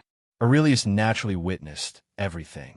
He didn't want to raise Nagini to be a waste, so he gave her as many opportunities as possible to exercise. He didn't expect that a faff and Nagini, two rookies with almost no actual combat experience, could come up with such a method. I didn't even expect that Moon Lion's ability is so miraculous. He can actually condense the moonlight and give the power of the moon to others. This is unheard of. The magical animal of the emotional moon lion is not only a warrior with its own buffs, but also a paladin who can add buffs to teammates. Roar! Afaf felt inexplicably shy when she saw Aurelius appearing. Aurelius didn't understand it before, but later he figured it out. You don't wear clothes when you become an animal. So, this left Aurelius speechless, unable to talk about this matter. When you transform, you wear clothes. Do you wear clothes after the transformation? The key is that there is nothing wrong with his XP. He only cares about Nagini in human form, and he is not interested in the python. Afaf quickly shook off the water on his body and returned to his human form. Only, girl, are you sure your wet gauze is more attractive to people than that lion? However, you can't tell that he is quite talented at such a young age. Nagini also returned to her human form, looked at the curves under Afaf's wet clothes, and waved her wand to help Afaf dry the clothes. After struggling for a while, the people who escaped from the boat finally flopped ashore. A wretched-looking Arab man with two dark circles under his eyes proudly shouted towards the other side of the river. "Hey, O'Connor, looks like the horses are on our side." O'Connor responded loudly without showing any signs of weakness. "Hey, Benny, looks like you landed on the wrong shore." The proud Benny's expression froze for an instant. He looked around and soon discovered this. Benny became angry and kicked the river water to vent his anger. O'Connor laughed out loud, diluting the loss of tools and salutes. "Would you mind traveling together?" Aurelius took the two women to O'Connor and others. "Who are you?" O'Connor subconsciously touched the revolver tied to the belt on his chest. "There is no secret now. Isn't there someone on this ship going to ham the tower?"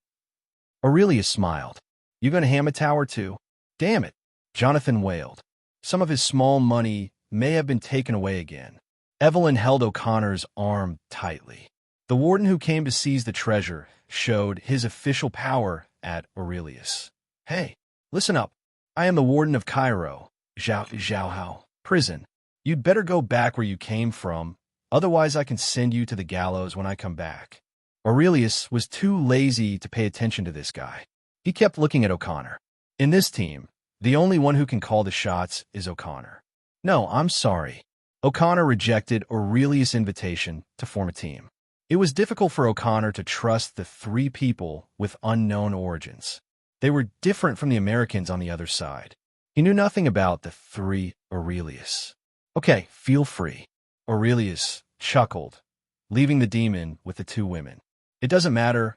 O'Connor is just an ordinary person, and his brain has no defense against Aurelius. What's rare is that he didn't find O'Connor before. "Honey, wake up the glutton. He'll run away when he gets the chance." "Now, of course, you don't want to brave the sun and rush, right?" "Meow, meow." Looking at Zhuwu having fun, Aurelius shook his head helplessly. This guy was really depressed. By following him, Zhuwu had no worries about food and clothing, but he lost a lot of freedom and could not run as freely as his fellow creatures. It's hard to get a chance to have fun, so let's take it as long as it's full. "Where are you going?" Zhuwu threw himself in front of Aurelius, his eyes as big as his fists blinking. Aurelius shared the route of Hamunata with Zhuwu. Zhuwu shook his head, then nodded quickly. "Let's go." Aurelius grabbed Nagini's waist and climbed on Zhuwu's back. Amid a Faf's exclamation, Zhuwu picked her up with one paw and placed her on Nagini's back. The front. Set off. Zwuwu gathered his strength, flicked his long, colorful tail, and turned into a stream of light and penetrated into the mysterious passage. The beautiful sight made Faf stunned. This was something she had never seen before. The wind blew loudly in the passage, blowing Zwuwu's long mane. Aurelius was distracted. In the passage 660, he actually saw a woman passing by them. The woman seemed to be aware of his gaze, turned her head to look at him, and gave him a kind smile. It was obviously a kind smile, but it brought Aurelius a huge sense of pressure and even a sense of crisis. Damn it! Who is she? Aurelius suppressed his shock. This woman is so terrible. This is a special passage that can only be crossed by Zwuwu's ability. Who is that woman? There was no time for Aurelius to observe carefully. In a flash, Zwuwu left the tunnel and landed with the three of them, setting off waves of yellow sand. Meow! A trace of doubt flashed through Zwuwu's big eyes. He leaned down and sniffed hard, turned his head, and called out to Aurelius. Meow! Aurelius was still in shock. That woman is far more terrifying than Grindelwald and CCFJ Dumbledore. Even more terrifying. Aurelius suspected that the three of them combined were not enough to fight. What else is involved in this world? How can there be such a terrifying existence? Aurelius, the woman he met by chance, was shocked. It wasn't until Nagini called him that he came back to his senses. What are you thinking about? Did you just see a woman? Aurelius asked seriously. What? In the passage. Nagini was stunned and shook her head. No, only I can see it. Aurelius looked at Zwuwu and Faf with equally innocent eyes. Who is the one? Thinking hard about the movie clips I watched in my previous life. Lucy? Ancient One? Who else? There were too few clues to make a judgment, and he couldn't guarantee that the woman who appeared must be a character in the movie he had seen. He shook his head and cleared his mind. It's too early to think about this now. He doesn't have access to these yet. But the appearance of this woman reminded Aurelius that he should not act too randomly. There are still people in this world that he cannot afford to offend. Oh, it's okay. Let's go down and take a look. Aurelius got off Zwuwu. What you see is a vast desert with nothing at all. Are we going the wrong way? There is no Hamlet Tower, no city, and no treasure. But Aurelius is sure that this is it. No, it's right here, but we didn't find the way. Aurelius smiled at them. Connection? Faf was puzzled. The legendary city of the dead has been mysterious for 3,000 years. How could it be found so easily?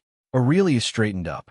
Nagini reached out and inserted the wand into the ground, closed her eyes to feel it, and said, There's a magical aura, and someone has cast magic on the entire city. How is this possible? Aurelius, can you do it? Me? Of course I can't do it. Aurelius shook his head. What a terrifying power. Nagini sighed. You are wrong. The person who cast the spell may not be very strong. This is the handiwork of the Egyptian priests. Aurelius said, You mean the rituals of the Egyptian priests? Yes, maintaining a city's magical immortality for 3,000 years. In order to protect their coffins and treasures, these pharaohs are really hard-working. But how are we going to get in? Aurelius said, Wait, we don't understand the priest's spells, and it takes more than a day or two to study them, so we're not as good as Lien. What are you waiting for? Hamnet Tower is the city of the dead. The priest should borrow the power of the god of death. Then, whenever the moon is the largest and the darkest dawn in the world is followed by the brightest sunrise, at that time, this city of the dead will definitely be, it will open the door for us. Aurelius said with certainty. In fact, this is what Aurelius deduced from the time scene in O'Connor's head. O'Connor has been to Hamnet Tower, and he knows when this city of the dead will emerge. Just extrapolate based on that time. The brightest sunrise after the darkest dawn?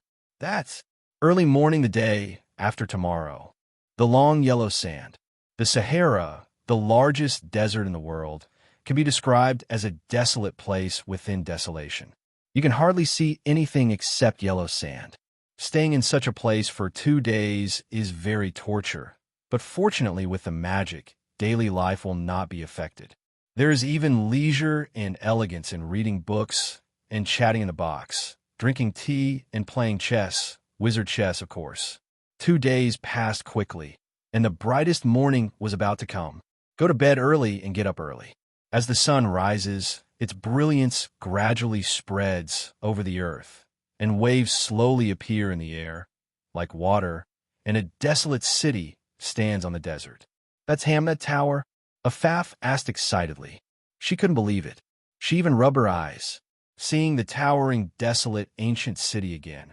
Afaf cheered excitedly. Then it's really Hamnet Tower.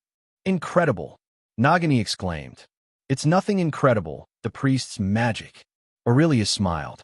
Almost at the same time, the sound of fierce horse hooves and quarrels came from behind. Aurelius turned his head, and a large group of horses and camels rushed towards Hamnet Tower. TSK, TSK. Are those muggles? Do you want to stop them? Nagini asked softly. Otherwise, are you waiting for them to cause trouble for us? Aurelius chuckled, raised the wand in his hand, and whispered softly. Get some sleep too? Collapse. This was probably the most terrifying coma in history. The beam of light blooming from the top of the wand covered Aurelius' entire body, with a diameter of more than 1 meter. The sudden change caused a group of riders to rein in their horses and watch. What is that? We didn't have this last time. O'Connor exclaimed. I feel a little bad. Nathan was a little timid. You coward. Evelyn couldn't help but said when she saw Jonathan's hopeless look. But it's obvious that this time, Jonathan's vigilance is right. A salvo of 10,000 bullets. The light beam reaching the sky instantly exploded into countless small stun spells, and the overwhelming stun spells rushed towards the cavalry. Run! How could it be so easy? How could horses and camels outrun the spell cast by Aurelius with all his strength? Riders fell asleep one after another, not even letting go of the horses and camels Aurelius beneath them. The cavalry of hundreds of men was knocked down by Aurelius with one move. Muggles are really fragile, Dash. Aurelius shook his head, and even he couldn't help but sigh. He suddenly understood the contempt those wizards had for muggles. Have a good sleep. Aurelius waved his magic wand, and countless yellow sands rose into the sky under the control of Aurelius, forming a natural barrier above the sleeping cavalry. He didn't want to massacre hundreds of muggles at once, which would cause a huge commotion. Even for the safety of these muggles, Aurelius did not put out 4 huge human guards. Let's go. They will have to sleep for at least half the day. Aurelius took the lead into Hamnet Tower, followed by Nagini and Afaf. On the distant mountain peak, the Pharaoh's guards in black witnessed all this. What is this? Eddie, never happened. Eddie, the leader, said gloomily. Could it be? Could it be that the demon has resurrected? Let's go. We must tell Terence. Eddie gritted his teeth, turned the horse's head, and one of his subordinates quickly handed over a just-written note. Eddie took the note, rolled it into a roll, and stuffed it into the leg of the falcon, which was held on his arm. There was a small bamboo tube there. Bring the news to Terence. The hunting falcon crows, flaps its wings, and flies away in the direction of Cairo. Didn't Aurelius know? No, he knew, but he didn't care. Without Grindelwald and Dumbledore, he would have less to worry about. So what if they knew? In just half an hour, he could go through the entire Hamnet Tower. It's too late. Entering Hamnet Tower, traces of time are everywhere. The former city of the dead has now been mostly buried by yellow sand. The majestic statue of Anubis can only reveal its head at this moment. After climbing over the ruins and coming directly to the statue of death, Aurelius began to release the black garden. A large amount of black mist passed through the yellow sand and spread in all directions. A few minutes later, Aurelius found something. Casting a spell through the black mist, the yellow sand on the surface spread out like flowing water and soon eroded a large hole that led directly to the ground. Bang! A loud noise came from the ground, and the vibrations could even be felt on the ground. What's wrong? It's okay. I just overturned the coffin board of an old man. Aurelius said casually. Compared with the high priest who had been dead for 3,000 years, what was slowly floating up from the entrance of the cave was the thing he valued most. A book that is completely black but sparkles with metallic luster. Black Book of the Dead. Found it. Aurelius put down his suitcase and threw the Black Book of the Dead directly into it. So easy? We can go back. Nagini said happily.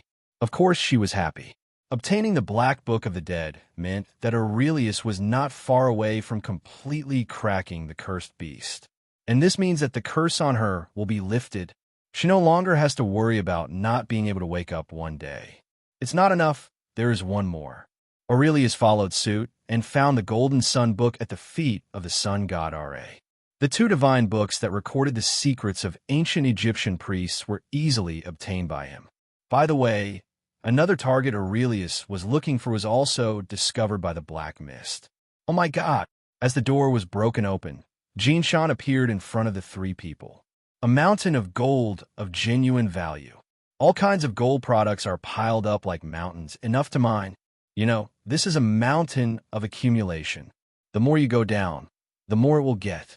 Woohoo! Get rich. Aurelius could hardly remain unmoved when faced with so much gold. With this treasure accumulated by countless generations of pharaohs, he can expect great things. How are we going to take it away? Nagini's worries were never an issue. The gold coin column, which has been out of sight for a long time, can finally show its talents. Countless gold products flew in and disappeared without a trace. The gold coin column is like a giant beast that can swallow up the world. Countless gold is swallowed, but in the end it can only become a number.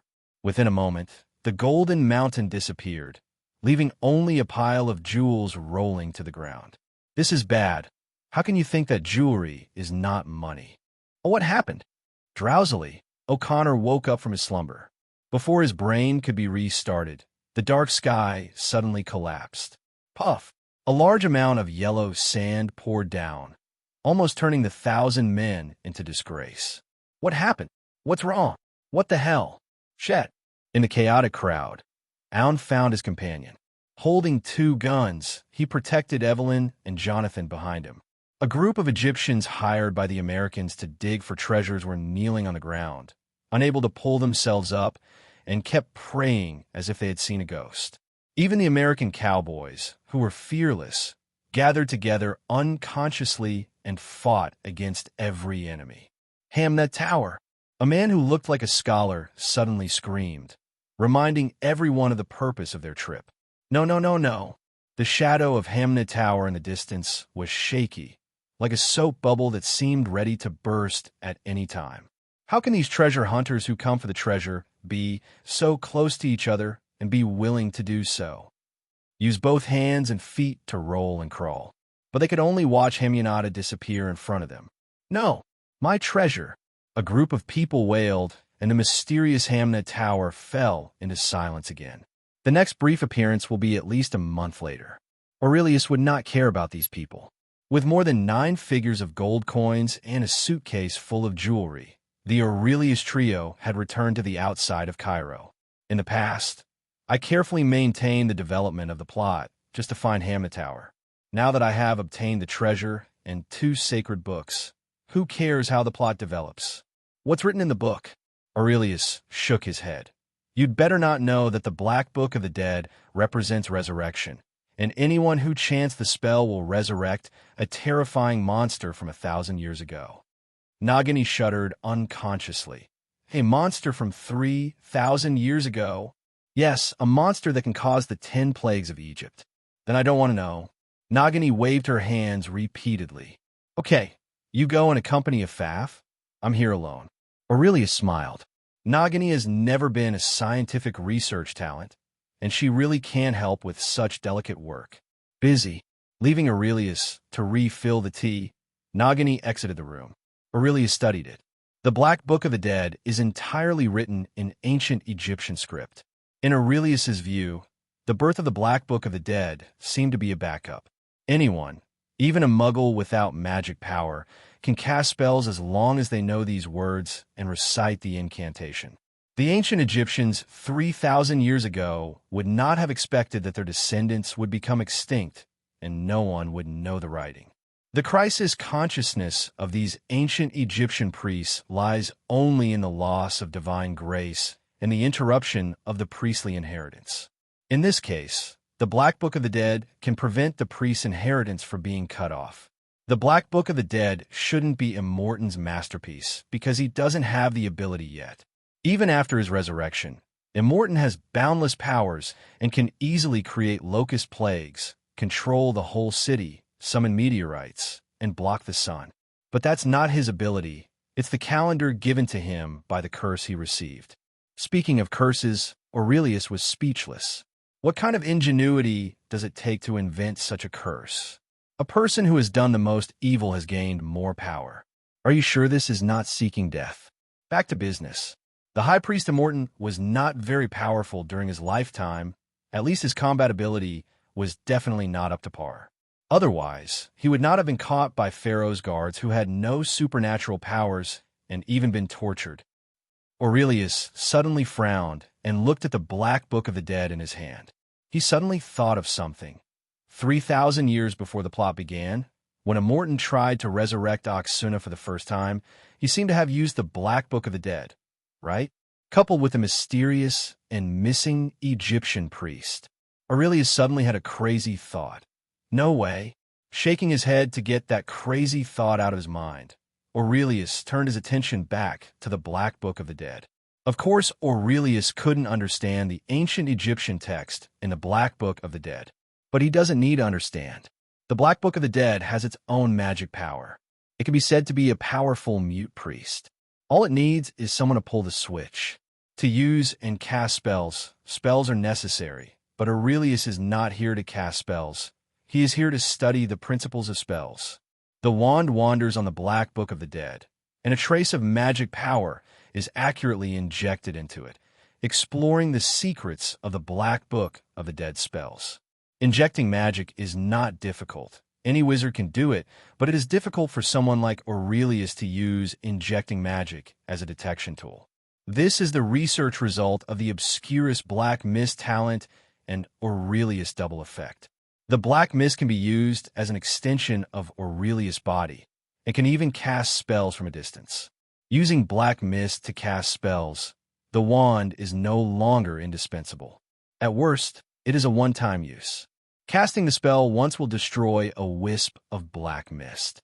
Black mist regenerates faster than dandruff. This is why Aurelius has been using a makeshift wand until now, instead of getting his own wand. The wand was extremely important to other wizards, but to him, it was useful but not that useful, unless a wand of the Elder Wand's level can bring him more strength improvement. Through the black mist deep into the Black Book of the Dead, he continuously casts the improved version of Scapin's revealing spell. This is also the result of Aurelius' research. The Scarpin Appearance Charm is a spell that every wizard who aspires to make a difference in the field of potions must master and master. This Magic 2.3 spell has no attack and defense effects, but its potential is at least among the top 3 in Aurelius' eyes. This kind of magic spell can analyze the ingredients of potions. At first glance, it seems like a fake artifact and it only targets potions. This is one of the few magic spells named after a person. Its inventor, Mr. Scapin, was inspired by the work of an alchemist and used alchemical procedures to transform the various ingredients of the potion. Therefore, the key to the Scarpin Appearance spell does not lie in the magic potion, but in the alchemical process. Through this core principle, the Scapin Appearance curse can now be called a super laboratory in the magic world in the hands of Aurelius. Not only potions, but also magic creations, spells, rituals, and magic principles can all use this magic. Curse broken. After Aurelius' sublimation, the Scarpin Appearance spell should be renamed the Analysis spell. Now, the wand tapped against the Black Book of the Dead. The induced magic resonated with countless analysis spells in the Black Book of the Dead. Groups of translucent magic nodes jumped out from the Black Book of the Dead, and for a moment, the whole room looked like the Milky Way in the night sky, filled with stars. Like those constellation maps in previous lives, lines connect the magic nodes together to form a vast scroll. It's hard to do. Aurelius also scratched his head a little when looking at the magic nodes that were as numerous as stars. Too many, too dense, and too complicated. Although the analysis spell can extract what you want individually and manifest it into an illusion, but the specific analysis and disassembly work still has to be done by yourself. The number of priest magic recorded in the Black experience of the undead is large and complex. There are obviously only a few pages of metal plates, but through the combination of various reading methods, such as horizontal and vertical intervals, a large amount of priest magic can be formed. Although this can greatly increase the amount of information for those who know how to use it, for Aurelius, who dismantles the Black Book of the Dead, this will only increase the workload. 22. He must identify which node connections belong to one magic and which nodes belong to another magic. That's not all. It's obvious that some of these nodes are shared. What's even more annoying is that the same node has one role in one magic and another role in another magic. Just sorting out these complex nodes will consume a lot of time and energy. There are many spells in the Black Book of the Dead, but the really useful ones are soul-related spells. If you don't sort them out, you won't be able to find them at all. The key is this. There's also a Sun Golden Sutra over there. The huge workload is visible to the naked eye. But what can be done? Just ask for it as soon as possible. In order to reduce the time spent on grooming as much as possible, Aurelius called Nagini and Afaf for help. Their research can't help, but it can save Aurelius from spending energy and time in other places other than research. 3 people formed a simple assembly line. Aurelius clicks on each node, and the originally one-color nodes and lines become colorful. In fact, these are all illusions or virtual projections, just for convenience of research, not magic itself. Changing the color or something like that is just a matter between Aurelius Khan. Then Nagini used magic to cut it apart and disassemble it into models of different spells. Finally, it was handed over to Afaf, who did not understand magic, to help record it. She didn't need to know anything. Aurelius just lacked someone who could provide magic power to the shorthand quill. As a blood-cursed orc, Afaf is actually born with magic power. He has to learn how to cast spells, but there is no problem in being a power bank. Splitting nodes is not a big workload for Aurelius. He is very fast. More time will be spent taking over the single spell model recorded by Alphanu. He wants to classify these spell models with unknown purposes and filter out the soul spells he needs. As for the rest, they will also be preserved. After all, they're ancient spells that have been lost for 3,000 years, and they're all of great research value. After 3 days of sleepless nights, Aurelius compiled a total of 20 priest spells. Among them, there are 3 related to the soul. This is sufficient for preliminary research. Nagini and Afaf continued their previous work, and Aurelius turned around to study the 3 priest spells. Priest spells are not the same as priest rituals. Although rituals are a very important part of the supernatural power system of priests, priests do not know anything except rituals. The 3 soul-like spells were named Skeleton Resurrection and Bone Soul by Aurelius. There are 3 types of spells. If you look at these spells alone, the priests are like a group of necromancers. The 3 spells are very representative. Skeleton Resurrection, which can awaken the bones of the dead, a typical summoning system. Aging is a curse, but can be cast as quickly as a curse. Its function is to shock the soul, causing a short-term incompatibility between the body and the soul, thus affecting its combat effectiveness. Finally, the soul of the bones is the most vicious and cruel. It pulls out a soul that cannot be reincarnated from the river Styx. The long-term torture makes the soul become ferocious and violent, and will pursue the target at all costs. As mentioned earlier, so far, no wizard has been able to bring back souls from the world of the dead, but the priest can bring the soul back to the real world from the river Styx. To do this, the price paid is extremely high. However, it was not the priest who bore the price, but the soul that was fished out. Once the contract ends and the soul attacks the target, the soul that has lost the power of the contract will be liquidated immediately. The price is to be completely wiped out and disappear from the Yin and Yang realms. It was not someone who told Aurelius this. Aurelius learned it through the analysis of the spell model. People can lie, but the spell model cannot. It's so inhumane. Nagini commented. After all, it is a spell that was created 3,000 years ago, or a spell developed by the dominant priests. It is difficult to expect them to respect human rights, not to mention, whether the soul has human rights is another matter. Aurelius said lightly. 163 smiled. He did not want to comment on these ethical and moral matters. This was not something he, as a wizard scholar, should care about. Moreover, I have reason to suspect that the priest who invented this spell may not have known that this spell has such a vicious principle. Aurelius rarely excused the ancients. To be fair, Aurelius was able to understand this only because he could directly observe and study spell models, which neither ancient wizards nor priests could do. The emergence of ancient magic and spells is actually the same as Shun Nong's taste of herbs. It is purely an exhaustive method. The inventor only knows that doing this can summon the soul to attack the target, and he will not suffer any loss. That's all. In any case, the ancients have passed away, and Aurelius knows that this spell is so insidious. Of course, he does not hesitate to use it, but he can still study it. Take the essence and discard the dross. At least, Aurelius found a way to bring the deceased back from the world of the dead from the soul of bones. If he could solve the problem of the violent and evil fall of the soul and find other equivalent methods to smooth out the annihilation of the soul, this would be a god. Skilled.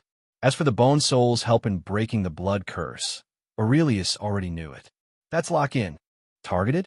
What to target? Soul.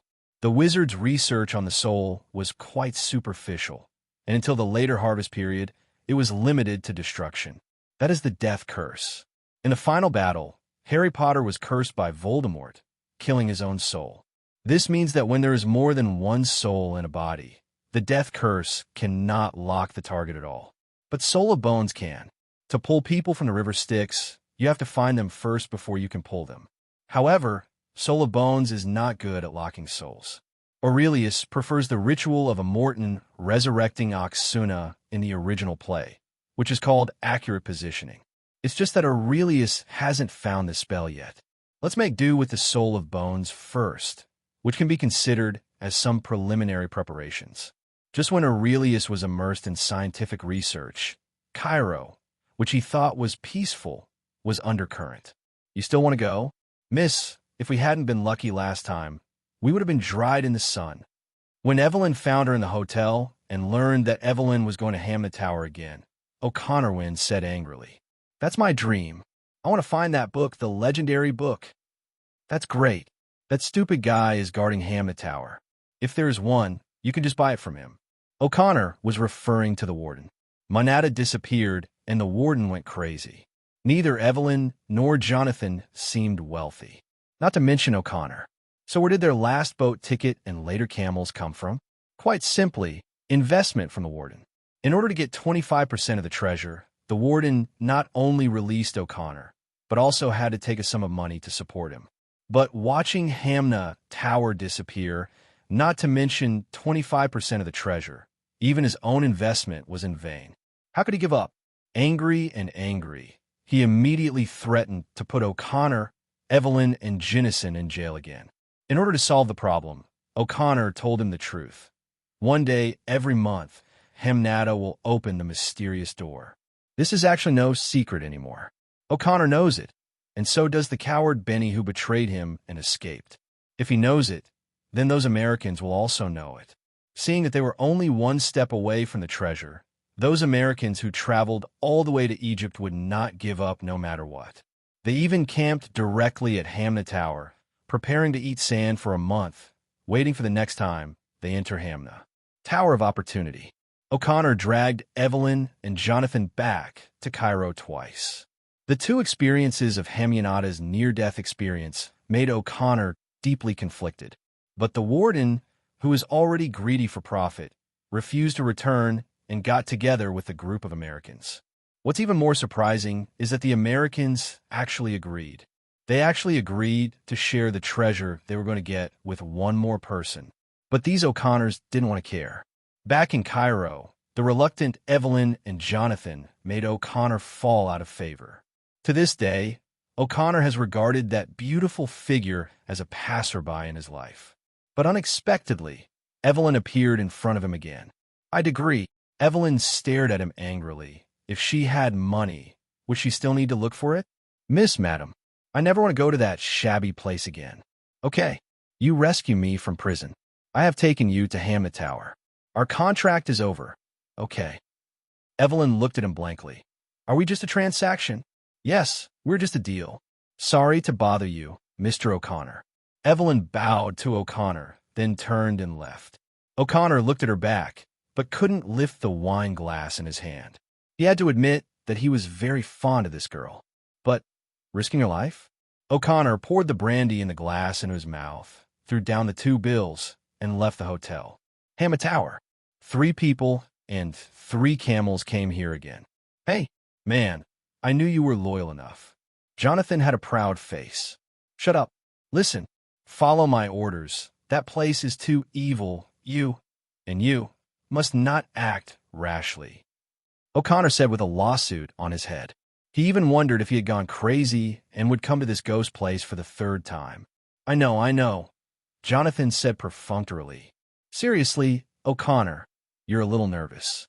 Look, this place is as lively as a market, and those Americans are doing a really good job." Looking at the tents in the distance, Jonathan laughed, smiling. "I hope we can catch up with dinner, and preferably also have a welcome party." "Jonathan." Evelyn did not stop Jonathan. She could only give O'Connor an apologetic look. O'Connor could only hurry up and head towards the camp. "Don't go there." As he approached, O'Connor suddenly smelled a foul smell, and his expression suddenly changed. O'Connor, who has been through life and death for many years, knows exactly what it smells like. Corpse. Lots of corpses. Jonathan didn't know why, and so did Evelyn. But unfortunately, Evelyn is a woman, and a woman who fits O'Connor's aesthetics. O'Connor jumped up from the camel, grabbed Evelyn's waist, and the 2 fell off the camel. No-Majs. Fortunately, there was soft sand on the ground. O'Connor held Evelyn tightly under him and looked into the camp with the cover of the camel. "What's wrong?" Jonathan couldn't help but turn around when he heard Evelyn's exclamation, only to see the 2 of them lying on the ground. Isn't it a little too impatient? I didn't expect them to like this tune. With all kinds of random thoughts in his mind, his camel led him into the camp. Vomit. The huge smell of corpses made Jonathan spit it out, and all he could see was rotting bones. "Jonathan!" Evelyn shouted, but Jonathan could only shake his hands because he was too busy vomiting out the breakfast at the Oasis camp. O'Connor stood up and had already pulled out 2 revolvers. "Go over and have a look." Jonathan was still able to vomit when he broke into the camp, but was not killed by random shots and arrows. This was considered a safe signal. Corpses everywhere. There was not a single living person in the entire camp. Welcome dinner? Do you think it's a surprise enough? O'Connor looked at the brother and sister who were pale from vomiting. Jonathan didn't even have the strength to speak, so he just held his knees and waved his hands. What happened here? Evelyn's face also turned pale. It was obvious that she had also vomited, but compared to Jonathan, who still had vomit hanging from the corner of his mouth, Evelyn liked to be clean more. Their supplies were almost half a month old. Either they prepared the supplies for half a month as soon as they set up camp and were killed before they were used, or they prepared the supplies for a month and were killed half a month ago. Although O'Connor has seen the battlefield, it does not mean that he likes the smell of the dead. He pinched his nose and dragged the brother and sister out of the camp and sat down next to their camel. The size of the camel serves as a good shade. Gunshot wounds, sword wounds. What are you thinking of? O'Connor handed a leather water bag to Evelyn. O'Connor looked at the cute brother and sister and reminded, "Remember that accompanying ship? It's those people." Evelyn 603 exclaimed. "To this day, we don't know why we were attacked and kicked off the boat, right?" O'Connor ignored Jonathan's eyes asking for water and took a sip himself. "They are crazy. There are more than 100 people here." Evelyn looked ugly. O'Connor sneered. "Is this your first day in Egypt? There has never been a shortage of wars here." "You mean those people are rebels? Then why did they kill these people?" Evelyn was not stupid. She immediately realized O'Connor's hidden meaning. A large number of people in Egypt were dissatisfied with the rule of Fuad, and there was news of rebels every 3 days. It's a treasure. Jonathan suddenly became smarter, and he quickly said, rebellion requires war, weapons, and equipment, and these all require money.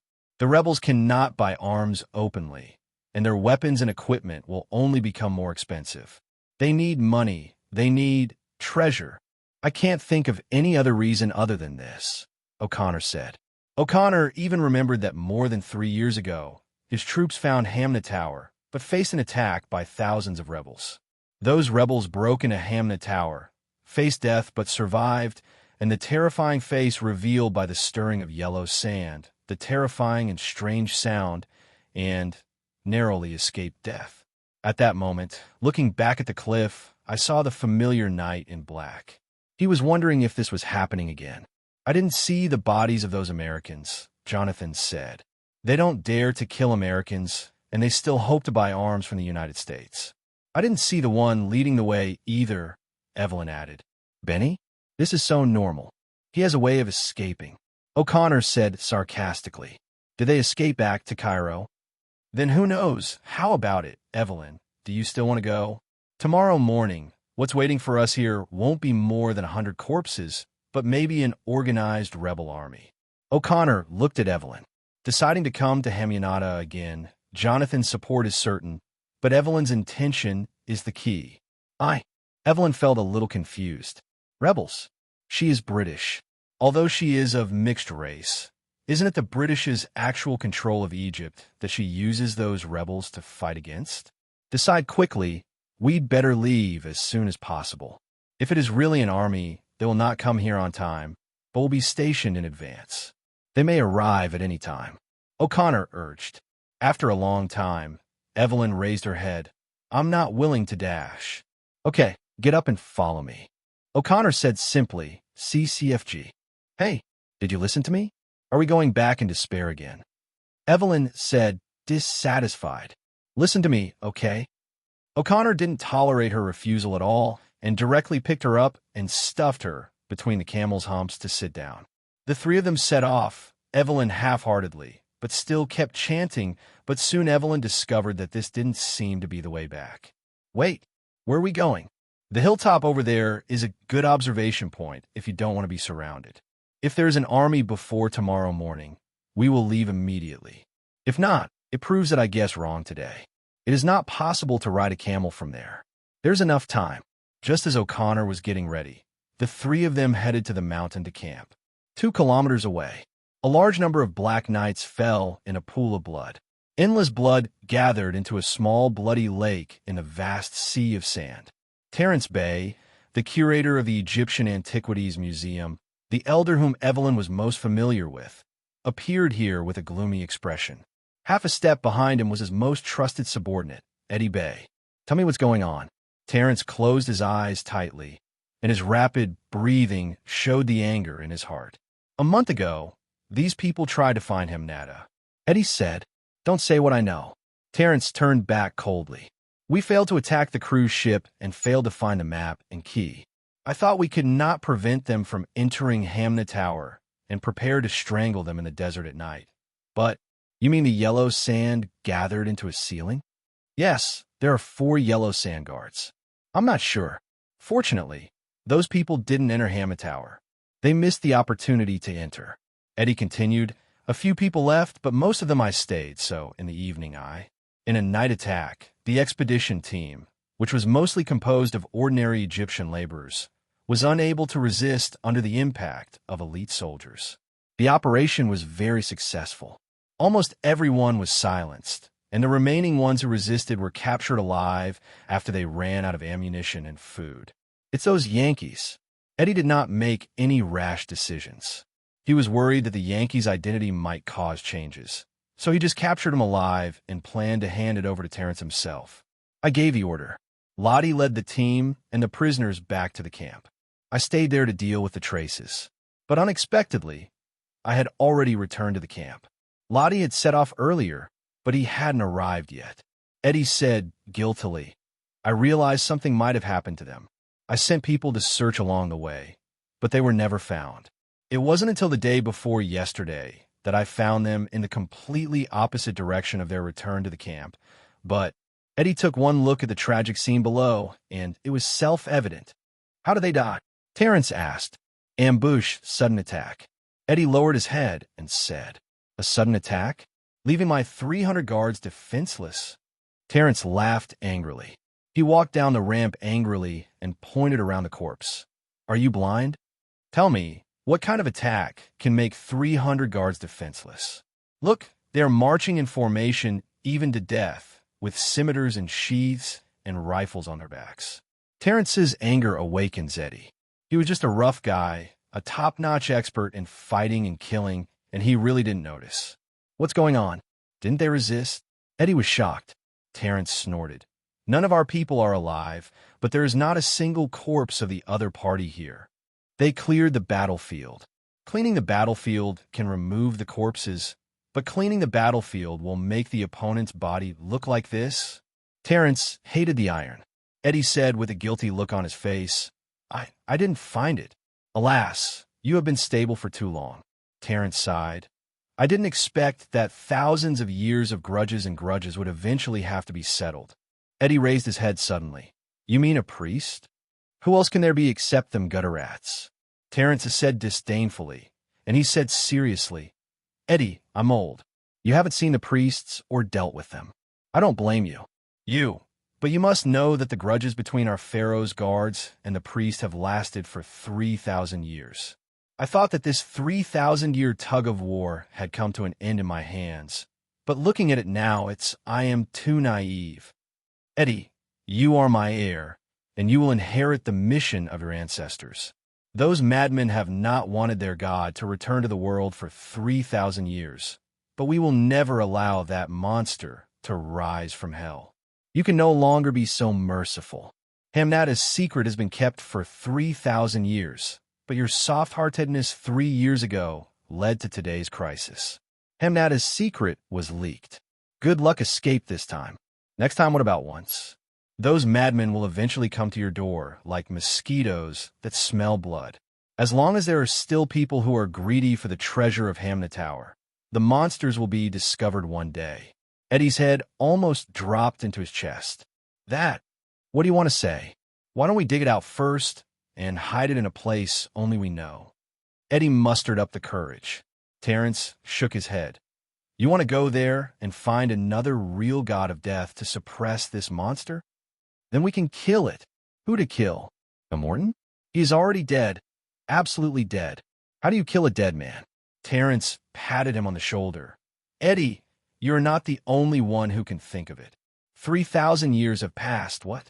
All methods have been thought of, but keeping Hamnada's secret is the most practical. Captain, we have made a clear count. Captain Lottie and the 300 guards under his command are quite a few.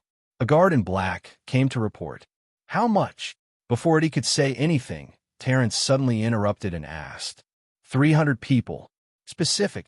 The guard in black didn't know why, but he still said honestly, it is indeed 300 people.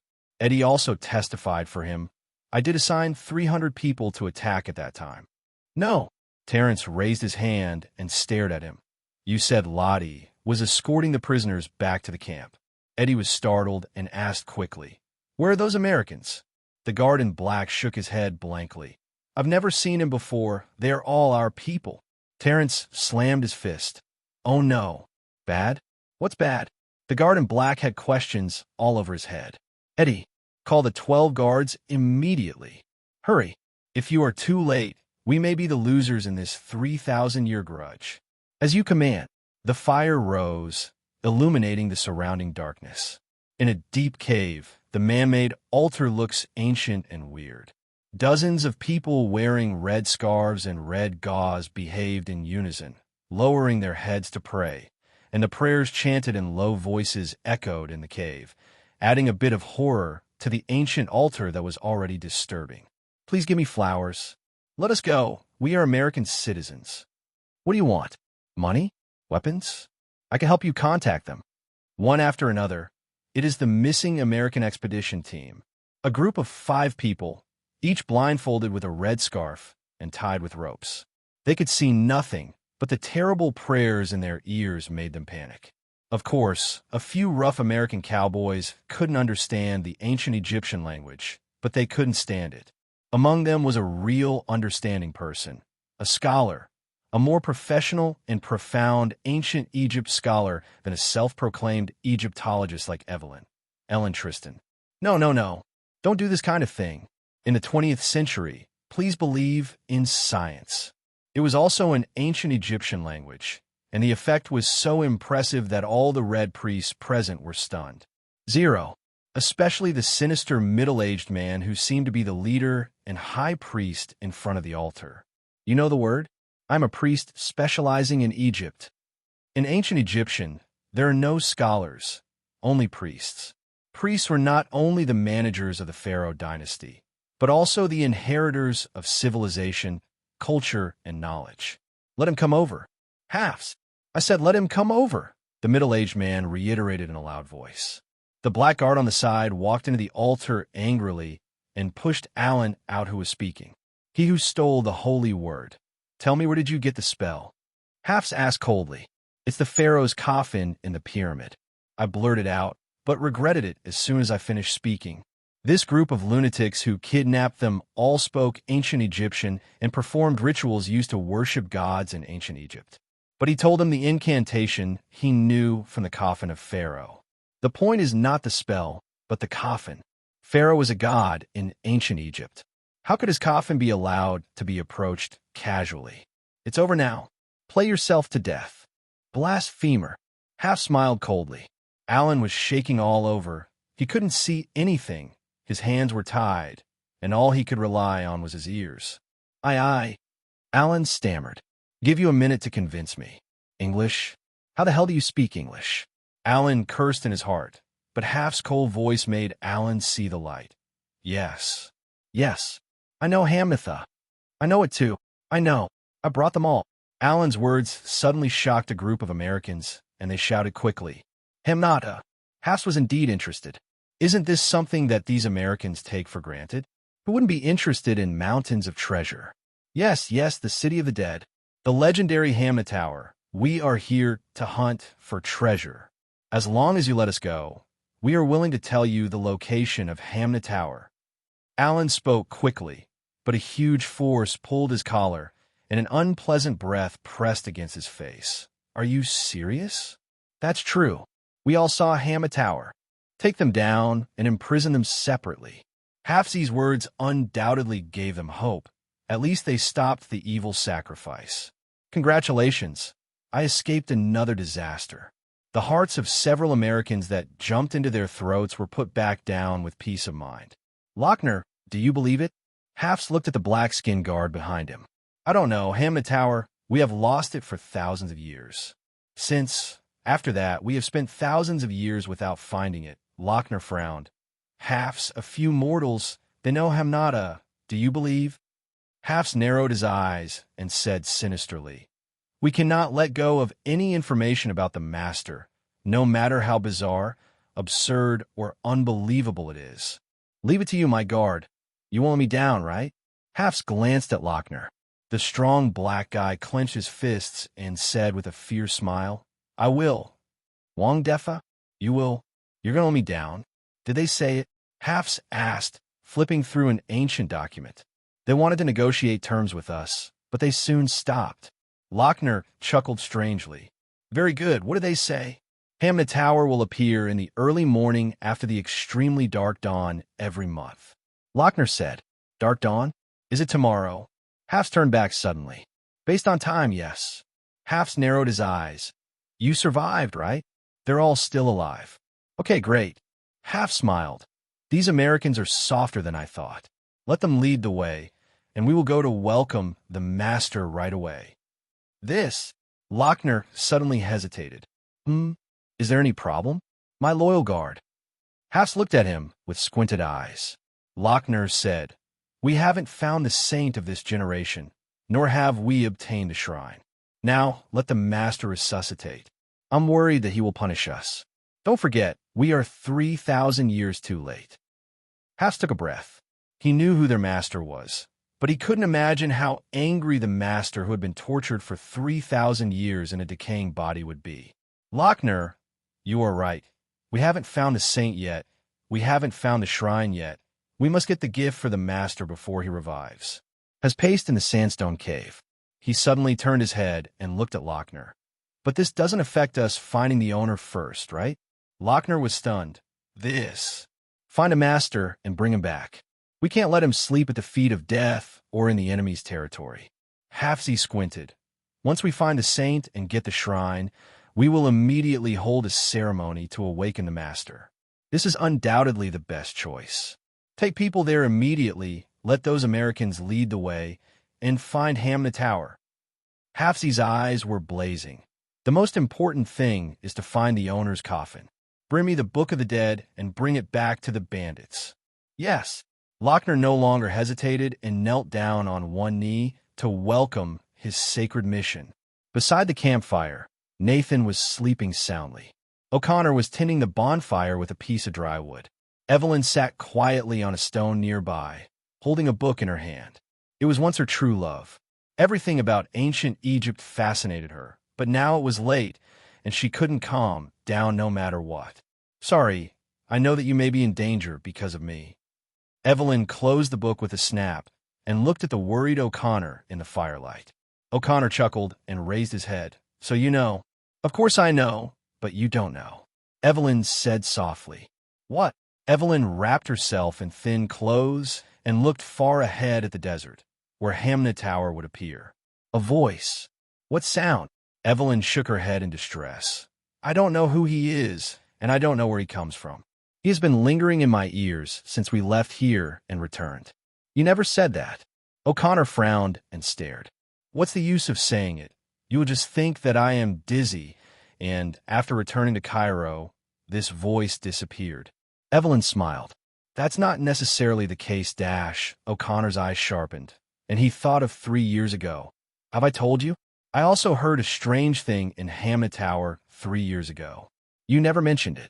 Evelyn said, in surprise.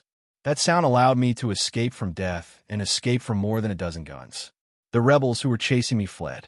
From that moment on, I knew that this was an evil place. O'Connor said softly, Do you remember what he said? O'Connor shook his head. It's a pity that I can't understand a word he said. O'Connor looked at Evelyn. Can you understand? Eve 1.9 Lynn shook her head. No, I can only understand a few words. It is a language very close to the ancient Egyptian language, but I can't understand it. You want to understand? So you insist on coming here again? Yeah. Evelyn sighed softly. She looked back at the sleeping Jonathan, her obscure brother, and then at O'Connor, a person who for some reason protected Jia Tianran's trust. I don't know why she was allowed to. He pursed his lips. If there are rebels coming tomorrow, let's leave. I can't let you pay for my willfulness. That's great. Cole. It's daybreak. When the darkest dawn came, Jonathan couldn't help but shiver in his sleep and got up in a daze. Wow, it's so cold. I really should have brought 2 bottles of brandy. Jonathan moved the stone he was sitting on closer to the bonfire. The camel he had leaned against all night snorted in dissatisfaction. Puff! O'Connor dug up the cold sand from the ground and put out the bonfire. Hey, O'Connor, what do you have against me? Jonathan said, dissatisfied. With such a dark sky, the bonfire is too conspicuous. If rebels really come, this is the target. Evelyn said, tie up the clothes tighter. Evelyn, what happened last night? I thought you would stand with me. Jonathan asked confused. If the price of standing with you is death, I will stay away from you. Evelyn retorted. Sure. O'Connor suddenly stopped the brother and sister from going about their daily routine. Are you here? Evelyn asked nervously. O'Connor shook his head. I don't know. O'Connor started digging a hole in the ground. Evelyn and Jonathan don't know why. A little trick in the army. O'Connor looked at the deep pit about a foot long and put a clay pot into it. Where did you get this from? Yesterday's camp. O'Connor filled back the sand and filled the gaps between the pot and the ground. Evelyn's eyes lit up. Amplify the sounds coming from the ground through a clay pot. Clever. This method is commonly used in the army to detect cavalry in large groups. If it is a plane, this method can even detect cavalry 15 kilometers away. However, the loose desert will weaken the effect of this method. I don't know if there is another method. It's no use. As O'Connor said, he lay down on the ground, put one ear close to the clay pot, and listened carefully. I said, "Sure." Jonathan couldn't help but wanted to speak, but Evelyn forced him back. He needed to be quiet. Have it. No. Do we guess wrong? Or are there very few people coming? O'Connor straightened up and shook his head. That. You can go take a look, O'Connor said to Evelyn. Evelyn's eyes sparkled. The dawn faded quickly and the sun rose. As the sunlight dispels the darkness, the hidden Hamna tower reappears. Hamnata. Evelyn couldn't help but speed up. Just as the three of them were chasing each other, on the other side of Hamna Tower, Lochner led a dozen companions and several members of the American expedition team to speed up. Is it too late? Looking at the rising sun in the sky, Lochner asked Benny, who was being dragged on the horse. Benny was lying on the horse. His intestines were about to be knocked out due to the bumps along the way. He looked at the sun, and Benny was sweating profusely. Come on, it's too late. The place where they set out was not close to here. Deeper in the desert, even if one person and 3 horses galloped all night, they might still not be able to catch up with Hamna Tower's appearance. Should we wait a month? Lochner's face was gloomy. Although his skin color could not tell that he was dark, his expression still said it all. No, you must go and see it, otherwise Lochner will not give up.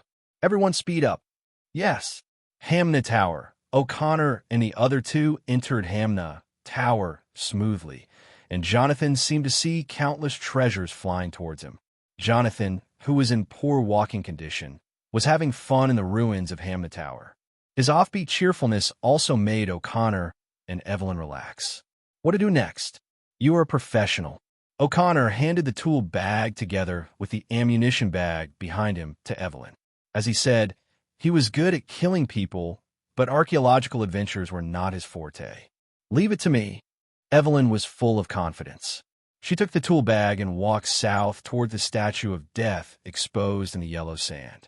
O'Connor also followed, looking at the statue of Death that had been eroded by the sand and dust, and sighed. Back then, I escaped death right here. You're so lucky. Luck? O'Connor didn't think so.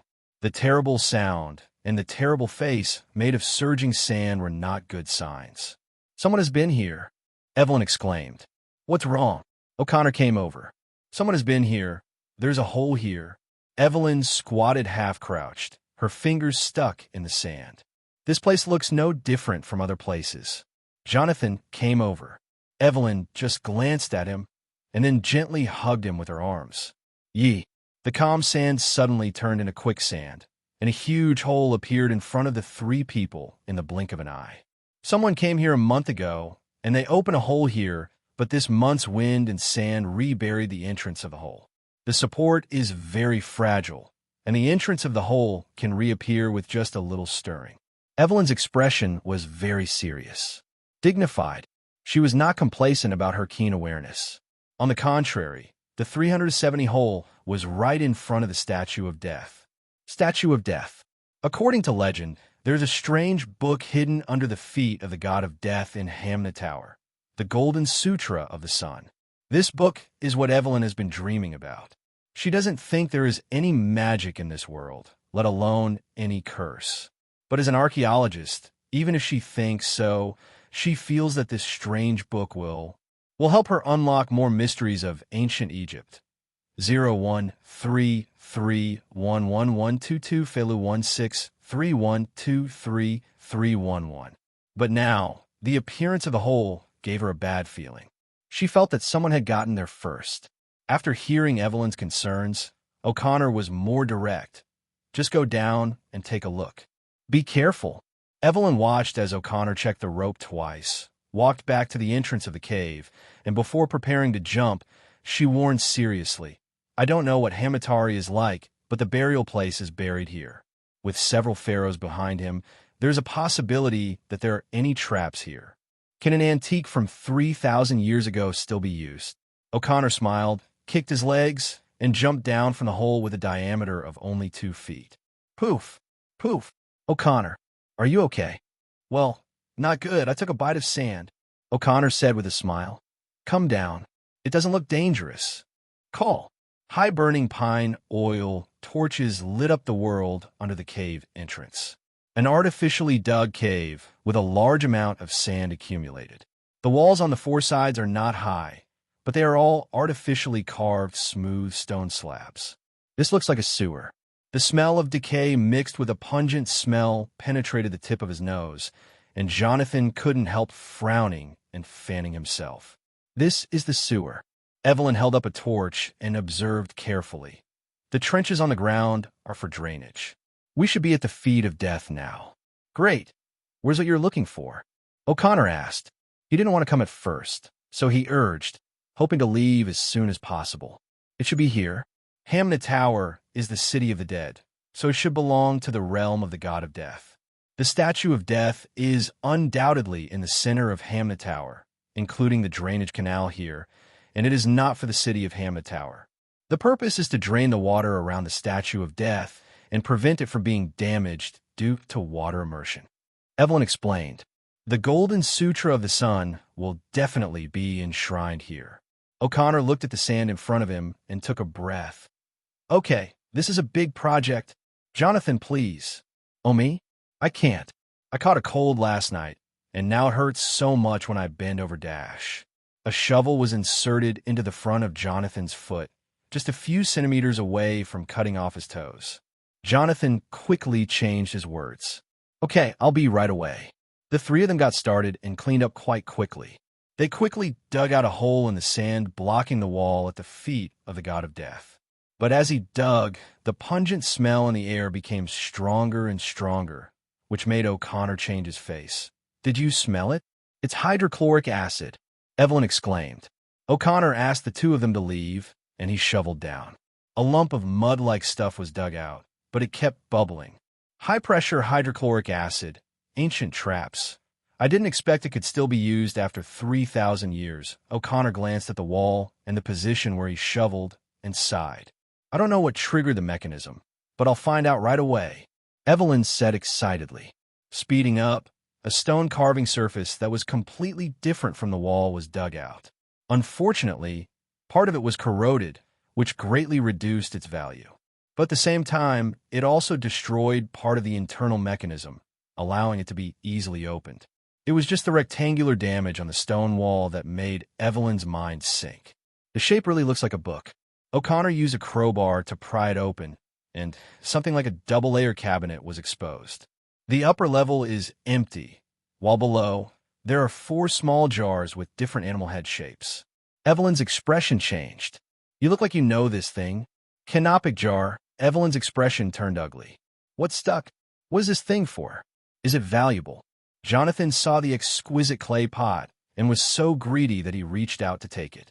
Unexpectedly, he was hit by Evelyn with a shovel. Lower arm. This contains a person's internal organs. Evelyn said almost every word. What? Jonna calmed down and subconsciously shrank back. To make mummies in ancient Egypt, a person's internal organs would be dug out. Evelyn said solemnly. They would put the deceased's internal organs in these canopic jars for use in the next life. Cool. Congratulations, Evelyn. You are about to discover a mummy, Jonathan said with a smile. But Evelyn didn't mean to laugh. Canopic jars will be placed around the implants. You mean the body is nearby? O'Connor frowned. Evelyn glanced at Death's feet. It should be down there. What's wrong with this? To be buried at the feet of the god of death, either one's status is extremely noble or one's. Heinous crimes. A gust of dark wind came from nowhere, causing the torches standing on the wall to sway, immediately exaggerating the terrifying atmosphere. Jonathan laughed dryly. Don't be scary, Evelyn. Look, there is nothing in this jar. Jonathan was referring to one of the 4 canopic jars, a monkey head-shaped jar that had been shattered. This is a completely new set. Like the people in the Far East, they probably like, well, consecration? Ask the god of death to consecrate it. Jonathan joked. Evelyn said to O'Connor, pull out first. This is the shrine where the canopic jar is stored.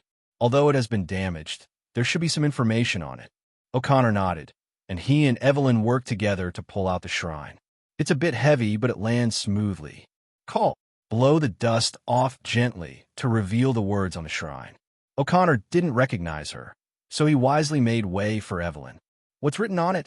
It's a curse. Anyone who opens this box will be killed. Once this box is opened, the evil spirit sealed by the holy law will break the curse and return to the world. He will kill everyone, the person who opens the box and takes out his internal organs and blood will be resurrected through this method and transformed from a cursed spirit into a monster that harms the world. Hallelujah. The cold wind blew so hard that the three of them couldn't help but shiver. It wasn't just the three people in Hamnada who felt a chill on their bodies. Egypt, Cairo. Hiss. Aurelius suddenly sat up in shock, the coldness all over his body soaking into his texture. He was sure that it was not the coldness of the python coiled around his body. The invisible aura of death was like an inescapable spider web, imprisoning him inside. Curse! How could it happen? Aurelius' face condensed. What's wrong? Nagini, who was disturbed, returned to her human form and asked, rubbing her sleepy eyes. I'm cursed, Aurelius said. How long, how? What? Nagini sat up in excitement. What's going on? Aurelius frowned. He didn't know what was going on. This is where the curse is so annoying. A large number of curses have no trace at all. The caster can be anywhere, purely sitting at home, and the pot is drawn from the sky. Anyone with bad intentions can cast a curse. However, the malice cannot be seen, even if you have legitimacy, because no one will have time to see someone else in legitimacy alone. Anyone other than Queenie, a born legitimacy, would only drive themselves crazy by doing this. Even Queenie, doesn't she look neurotic? Who is it? Who can curse me? Who can curse me? What a powerful curse. Aurelius took a breath. This sudden curse was far more difficult to deal with than he imagined.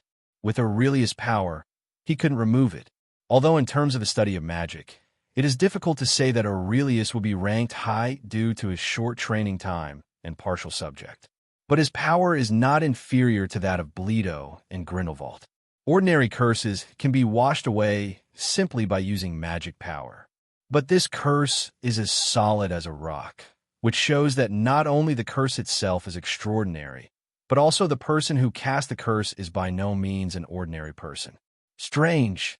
Aurelius frowned, feeling something was wrong. It stands to reason that the more powerful the curse, the stronger the effect, and the more lethal it is. But this curse only allows the caster to lock his position at all times. To put it bluntly, it's just a tracking spell. 640. What's the use of this? No one in the world, Aurelius, who had seen that terrifying woman, dared not say anything now. Anyway, at least Grindelwald and Dumbledore's level of fighting power could not keep him. If he is stronger than the two of them, why is there any need to use curse tracking?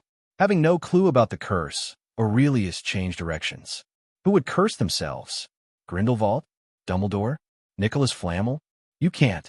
There's no reason. Track, Aurelius muttered. Could it be that? Aurelius's mind lit up, and he suddenly thought of someone. Immortan? Is it because I took away the Black Book of the Dead? Aurelius felt that this was the most likely possibility. In the original plot, no matter where those Americans ran, they would inevitably die. Although I'm not sure whether Immortan, CCFB, himself has such a spell, he didn't say whether it was the tracking curse on him.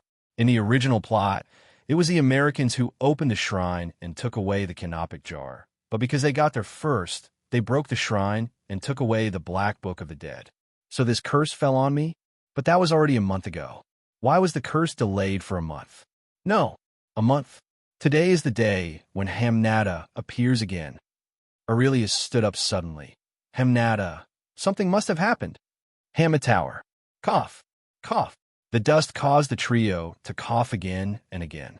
When the dust settled, Evelyn saw the broken sarcophagus on the ground at a glance. Evelyn. O'Connor quickly followed. Among the debris, a terrifying mummy made Evelyn scream. Evelyn, is this condition normal for him? O'Connor opened up a large piece of the coffin, exposing most of the coffin. No, I've never seen him like this before. It's very fresh. Jonathan pinched his nose and said in disgust. Yes, he should have been dead for more than 1,000 years. But he doesn't seem to be completely corrupted yet. O'Connor looked up at the stone slab on the ceiling. It must have been an accident. It fell from the top, and his coffin was rotten. Hey, come take a look at this. What is this? Jonathan noticed something different about the coffin lid on the ground. Evelyn knelt down to check.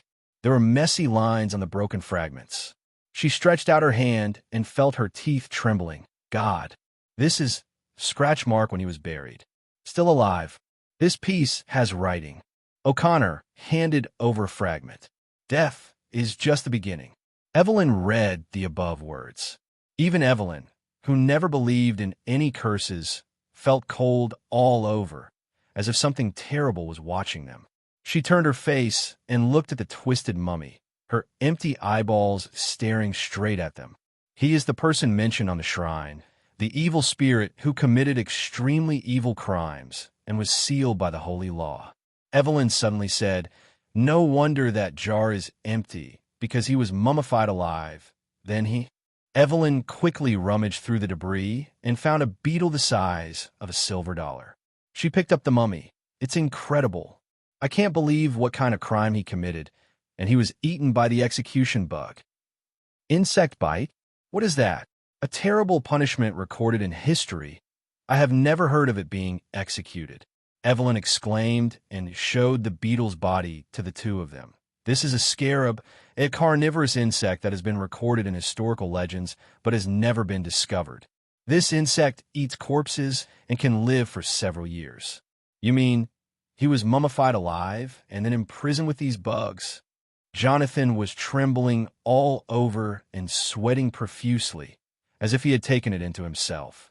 Eat it slowly. Was he kept alive until he was like this? O'Connor also couldn't accept it. Very slow. He must be unpopular to be designed like this. 80% are too close to the Pharaoh's daughter. O'Connor joked, but he didn't know that his words came true. As a muggle, O'Connor made a prophecy that the two were with the wrong person. All wrong. Ha! Evelyn couldn't help laughing, but she continued. As far as I know, insect bite is the cruelest and most vicious curse in ancient Egypt, and it has never been executed because of fear of the consequences. As a result of, it is said that once a person who has been bitten by insects is resurrected, he will become the most terrifying demon.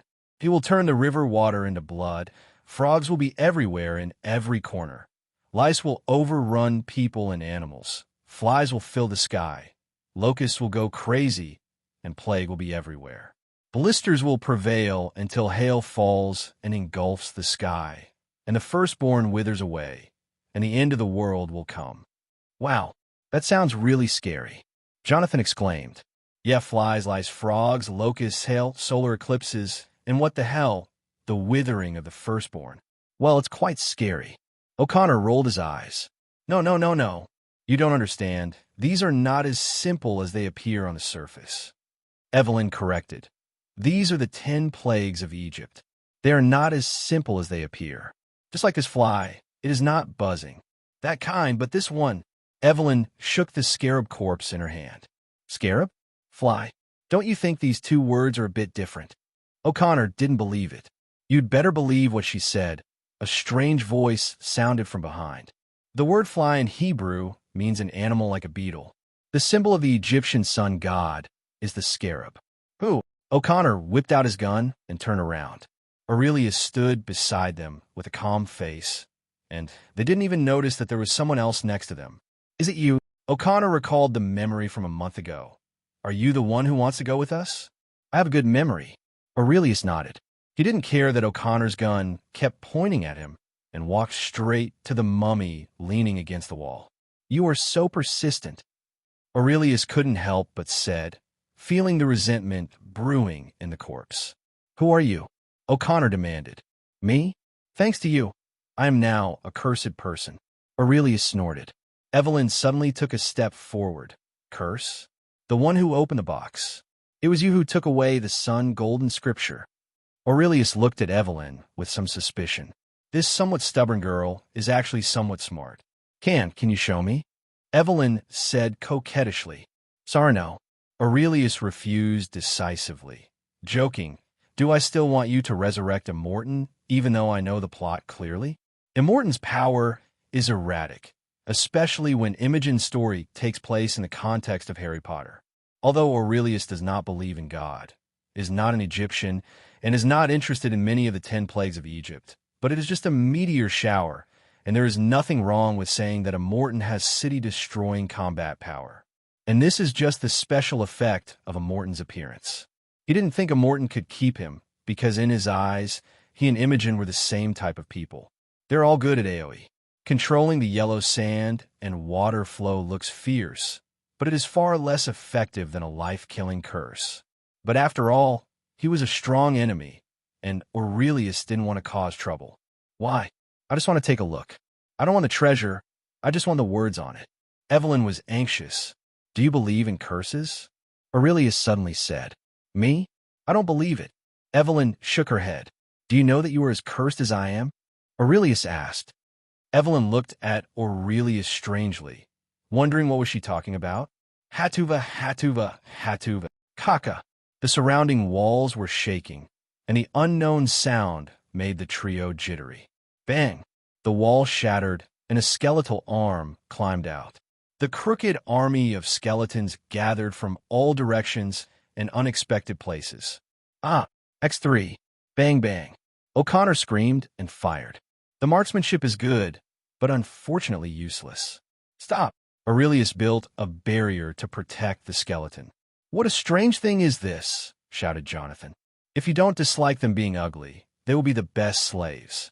Aurelius looked at a dozen skeletons kneeling down at him and bowed to him, and he accepted it calmly, asking for flowers 00, because he was the one who brought their souls back from the underworld. This is skeleton resurrection.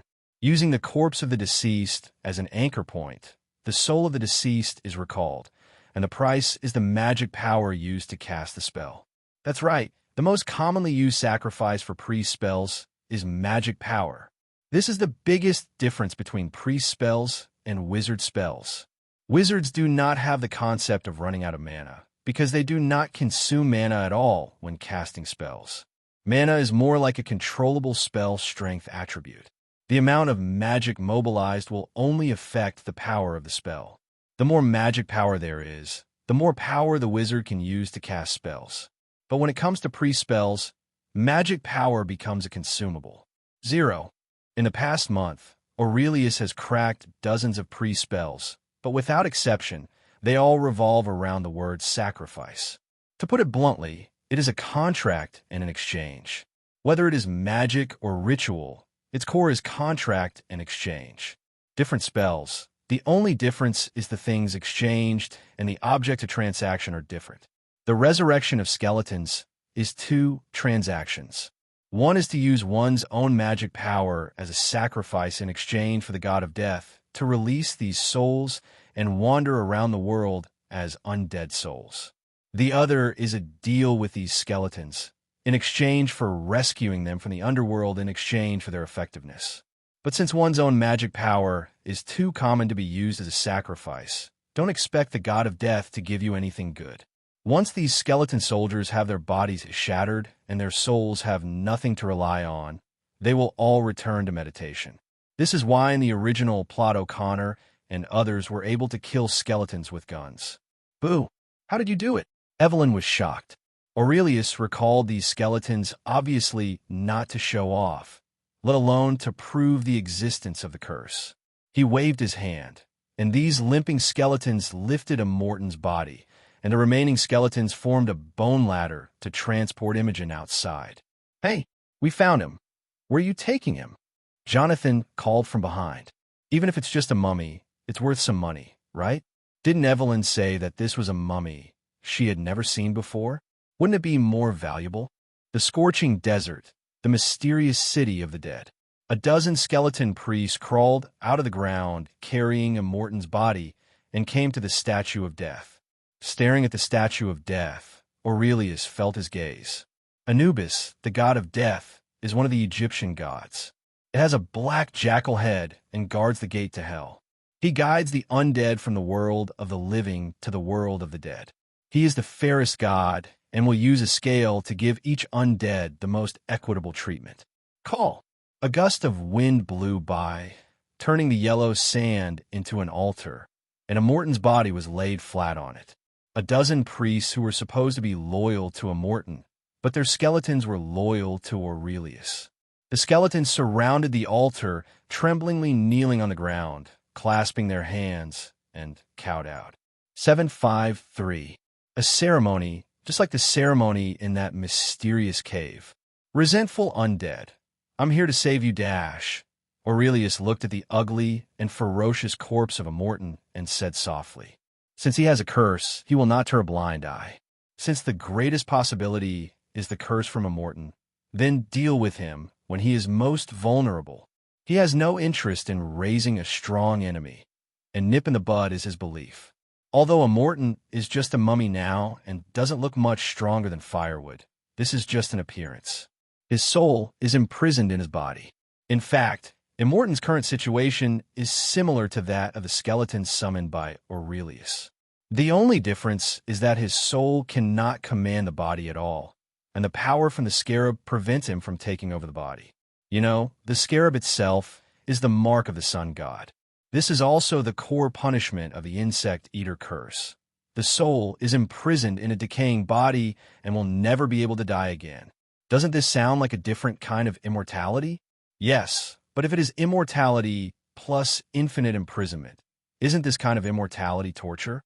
I will free you and eliminate all our grudges. Aurelius said softly. After saying that, Aurelius' expression changed, which came from the ritual in the Sun Golden Sutra. He didn't need those 2 books to complete the ritual, and the huge magic power didn't need them to provide energy. Sayarushalujuru, Babriluju. What did he say? O'Connor asked in a low voice as he followed Aurelius out of the tunnel. I don't understand. Evelyn turned back blankly. Isn't it ancient Egyptian? No, although it is very similar, it is not. Evelyn paused and stared at Aurelius, just like the voice I heard before. She mistook the voice for Aurelius speaking to her. But in fact, Aurelius did not understand ancient Egyptian at all, and what he pronounced was not ancient Egyptian, but Egyptian divine language. This is the language of the Egyptian gods, which possesses magical powers and can communicate with gods anywhere. However, Aurelius was not sure about this. He just doubted it, but he was right. This was a spell he obtained by deciphering the magic in the Black Book of the Dead and the Golden Book of the Sun. He could only guess what it meant. With the loud voice of Aurelius, the surrounding skeleton priests worshipped more frequently. A translucent, terrifying face gradually emerged from Immortan's body, shaking. Immortan wakes up. I'm awake, but not fully recovered. He was unable to move, and he did not gain eternal mana. The mummy shook, and Aurelius looked indifferently at the hatred-filled eyes of Immortan's soul. His mouth was opening and closing, but there was no sound. But by reading lips, Aurelius understood his words. Despicable slave, the man who steals magic. The scolding was unpleasant, but there was no need for Aurelius to care about someone who was about to disappear. He just speeded up the speed of chanting the incantation, and at the same time increased the amount of mana injected into it. Just as Immortan's soul was struggling in pain, Aurelius suddenly stopped. Immortan's soul was instantly sucked back into the mummy's body. The kneeling skeletons around also stopped for no apparent reason. Just, was that a soul? Evelyn came over. Aurelius still didn't give her an answer, because he had a more difficult problem. The priestly ritual in the Sun Golden Scripture couldn't kill him. The curse of insect bite, a cruel punishment, is far more powerful than he imagined.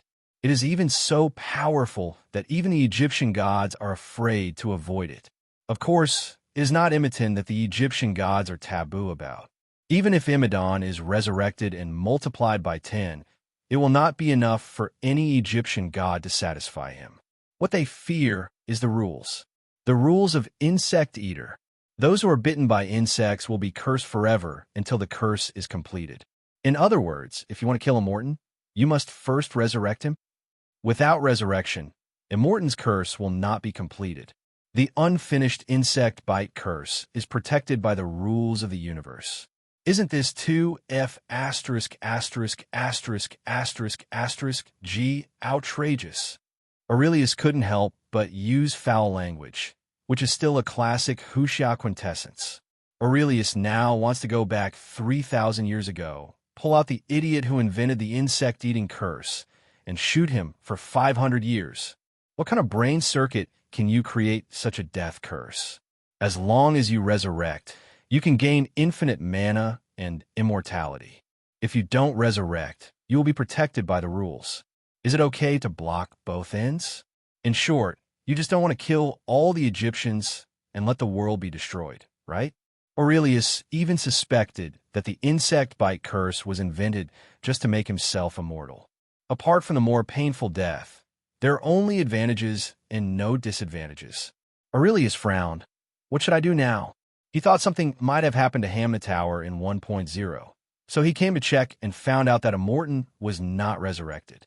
It was only because Evelyn and the others took the shrine out from under the guard of the god of death, so the trigger that should have been triggered a month ago was just inspired the curse. The trio committed their own sins, and while Aurelius was cursed, they also placed a curse on themselves. In this regard, Aurelius could only say that he would not die if he didn't do something, and he sounded like an archaeologist who wanted to cause trouble. Fortunately, Immortan was not resurrected, so Aurelius planned to kill him directly in order to save worry. But this idea seems to be going bankrupt now, so what should he do? You can't really resurrect Immortan and then have a fight and then destroy him, right? That would make his current behavior more or less embarrassing. Drive. Lochner led the team to speed up, and the ruins of Hamna Tower appeared in their sight. That's Hamna Tower. Lochner looked at a few Americans. This is impossible. Hamna Tower should have disappeared by now, the American exclaimed. They have only seen Hamna Tower once and have not yet entered. But one of them had been in it and even camped there, Benny. Yes, someone is in there. Benny screamed. Lochner grabbed Benny and said, "Speak clearly." Benny said a little incoherently.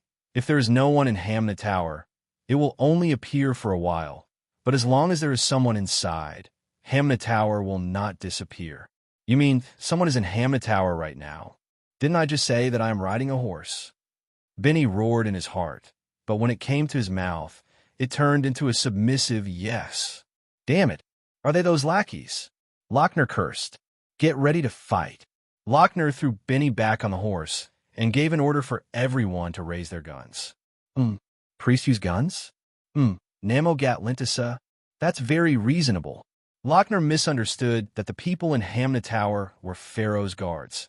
But what about Pharaoh's guards? 12 vast armies in black are approaching Hamna Tower from 12 directions in the desert.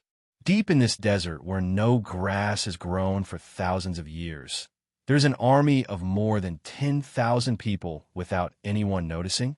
The most important thing is that the composition of this army is still the ancient Egyptians who were considered extinct. P.S. It's a fabrication. The ancient Egyptians are not extinct. The Copts are the descendants of the ancient Egyptians, and the Pharaoh's guards in the setting are popular science special people. It's just that other people at this time thought that the ancient Egyptians were extinct, and there was no genetic sequencing at this time. Hurry, hurry. Terence rode his horse, ignoring the scorching sun, and just kept moving. It has been half a month since Eddie's men were attacked. If it was really the priest, then Hamnada's appearance today is an opportunity that they cannot miss. The duty of the Pharaoh's guards is to ensure that Hamna Tower is kept secret and Immortan must not be resurrected. It is no exaggeration to say that this is the most urgent time in 3,000 years. Hamna Tower. Aurelius looked at Immortan in a daze for a while. The O'Connor trio were at a loss when faced with the mysterious man Aurelius. What a weirdo, Evelyn muttered. You said, are we really cursed? Jonathan was worried. Although he is greedy for money, he is also afraid of death. Those resurrected skeletons and the soul of the mummy just now made Jonathan's unsteady faith in science shaky. He was originally a thief, so where did he get the scientific spirit? O'Connor is a witness to many supernatural events. He actually believes it in his heart, but he trusts the gun in his hand even more. Alas, Aurelius sighed. It was really difficult for him to be blocked at both ends. Now the best way is to use two. One is to take the initiative to resurrect Immortan and then solve it. The advantage is that it is over once and for all, but the disadvantage is that it requires fighting a battle with little certainty. Another way is for Aurelius to take Immortan's body away. As long as he carries it with him, no one can find it and resurrect it. But in this way, he becomes another Pharaoh's guard. How to choose? Boom! There was a gunshot, and Aurelius turned to look at O'Connor. O'Connor spread his hands to express his innocence. It's not me. Why don't you zoom in? What? It's okay. I can't help it. Aurelius turned his head. He had already heard the sound of horse hooves. A red team is coming on horseback. Oh, Jonathan screamed strangely. Evelyn was nervous. Is it? O'Connor held both guns in hand. It doesn't look like it. They are in red clothes. Is it another wave? What should we do? Evelyn asked. Run away. Jonathan indeed proposed his favorite strategy. Run? Can you outrun a horse? O'Connor rolled his eyes and threw a gun to Jing Nathan. You'd better know how to use it. You're kidding. I'm 540 super brave, okay? Bang, bang, bang, bang.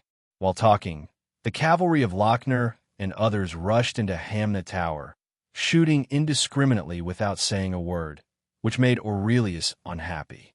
Black mist rose, and the armor surrounding the Black Phoenix blocked all bullets, leaving O'Connor and Jonathan stunned for a moment as they hurriedly found cover. Wow! Magic! Master! It's the Master! The subordinate behind Lochner had sharp eyes, and he saw Immortan not far in front of Aurelius at a glance. But Lochner even saw the bulletproof shield composed of black flames in front of Aurelius. Ancient Egyptian, priest. Which lineage of priest are you? Are you here to save the Master? Lochner shouted loudly. Aurelius didn't understand, but Evelyn understood it, and she also replied. But unfortunately, Yaelin, who knew the language but had no idea about today's priestly heritage, had many loopholes in her answer. Kill them. Lochner instantly understood that the other party was an enemy rather than a friend. Boom! Thunderbolt explosion. As a bunker for Lochner's men to avoid bullets, it exploded without any warning. The powerful explosive force tore the two unlucky guys apart. The scene was extremely cruel. I'm going to buy it. I'm going to buy it. Quick, give me the gun. I'll help you fight together. The American cowboy was frightened, and the exploding stone pillar flew past his scalp and smashed another stone pillar. Broken. It's unimaginable if I just got a little bit. Aurelius was dissatisfied with the effects of his spell. He still didn't like the mild attack. It's a pity that gnawing the big melon will be blocked by the bunker. He is not powerful enough to cast the gnawing big melon through the black mist.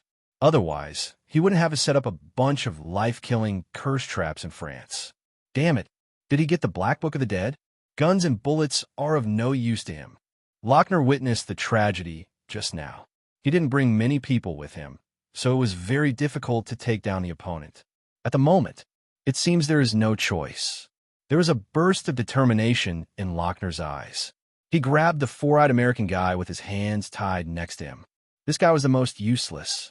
In the previous battle, he was no different from a blind man after losing his glasses. Then it's you. Lochner took out the dagger from his waist and stabbed the four-eyed boy in the throat. The four-eyed boy wanted to struggle and cry out. But how could he cry out when his throat was pierced? Kaiha, Medog, it tastes earthy, earthy, earthy. Lochner held the blood of the four-eyed boy in his hands, with a pious expression on his face. He knelt down and recited a curse when O'Connor and Jonathan's bullets were fired. That posture was just like the skeleton summoned by Aurelius just now. With Lochner's spell, four-eyed boy seemed to have been given a blood wish. Countless blood spurted out in a short time. There was no splashing, but instead it gathered into a stream of blood, passing through the hail of bullets and heading straight for Immortan on the altar.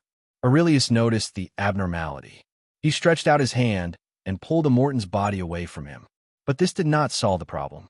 The torrent of blood chased Immortan's body, flying up and down, drawing a graceful curve in the air.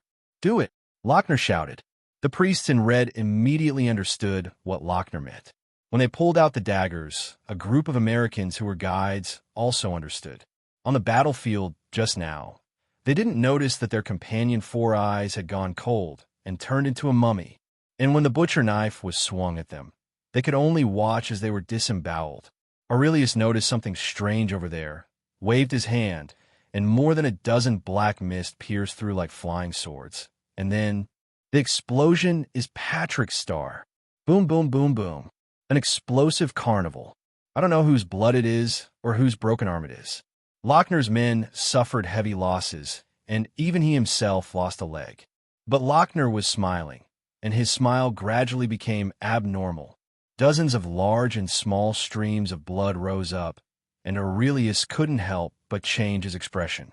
He wanted to kill someone to stop the fight, but he didn't expect that the spell seemed to be continuous. As long as new blood is exposed, the blood flow will automatically converge. Unable to destroy Immortan's body, Aurelius came out this time without bringing his suitcase. What to do? Aurelius looked at the blood. He didn't know what would happen after the blood soaked Immortan's body, but he knew it wouldn't be a good thing. Since those blood are the key, then call. The fire rises. Dark flames burst out from Aurelius' body, and the perverse flames let out their power wantonly. A wisp of flames entangled the bloodstream, and smoke suddenly appeared. The flames visible to the naked eye grew stronger, and the bloodstream opened a hole. "Oh my God, I must not have woken up yet," Jonathan muttered to himself as he looked at this magical scene. Seeing the fierce fire evaporating the blood flow, Aurelius added a fire. The surgingly fire scattered to chase the bloodstreams, and Aurelius even directly controlled the leaf fire to form a sphere and threw Immortan's body into it. The sphere filled with fierce fire prevents the blood flow from crossing the thunder pool even half a step. Finally, under Lochner's stupid expression, the chaos subsided. Immortan's body was still the same corpse, and the blood flow in the sky had disappeared. Looking at Immortan's mummy, Aurelius breathed a sigh of relief. He was not afraid of Imogen's resurrection, and he even thought about resurrecting Imogen on his own initiative, but that didn't mean Aurelius could accept being forced to resurrect Imogen. Aurelius had a gloomy face, and there was a pile of fragments on the ground. They were the skeleton servants that he had summoned less than half an hour ago, and they were smashed into pieces in the hail of bullets. "You are very brave." A giant hand made entirely of black mist grabbed Lochner by the neck and pulled him over. He's the only one on the other side who is still alive. Ugh. Lochner struggled, but was unable to break free. Can anyone break free from the imprisonment of Obscurus? Aurelius was very angry, and he wanted to let this black man know the price of angering him. The Obscurus ability that had not been used for a long time was activated. A trace of vitality gathered along the black mist towards, "Hello, King Aurelius." Visible to the naked eye, Lochner's hair and beard turned white, and his dark skin wrinkled, as if decades had passed in an instant. He actually laughed. Aurelius immediately felt that something was wrong and wanted to end his life decisively. A dagger pierced Lochner's chest, and a stream of blood spurted out. Unfortunately, a drop happened to fall on Immortan. It's like hot oil dripping into the pool, or like a square dance lady turning on a sound switch.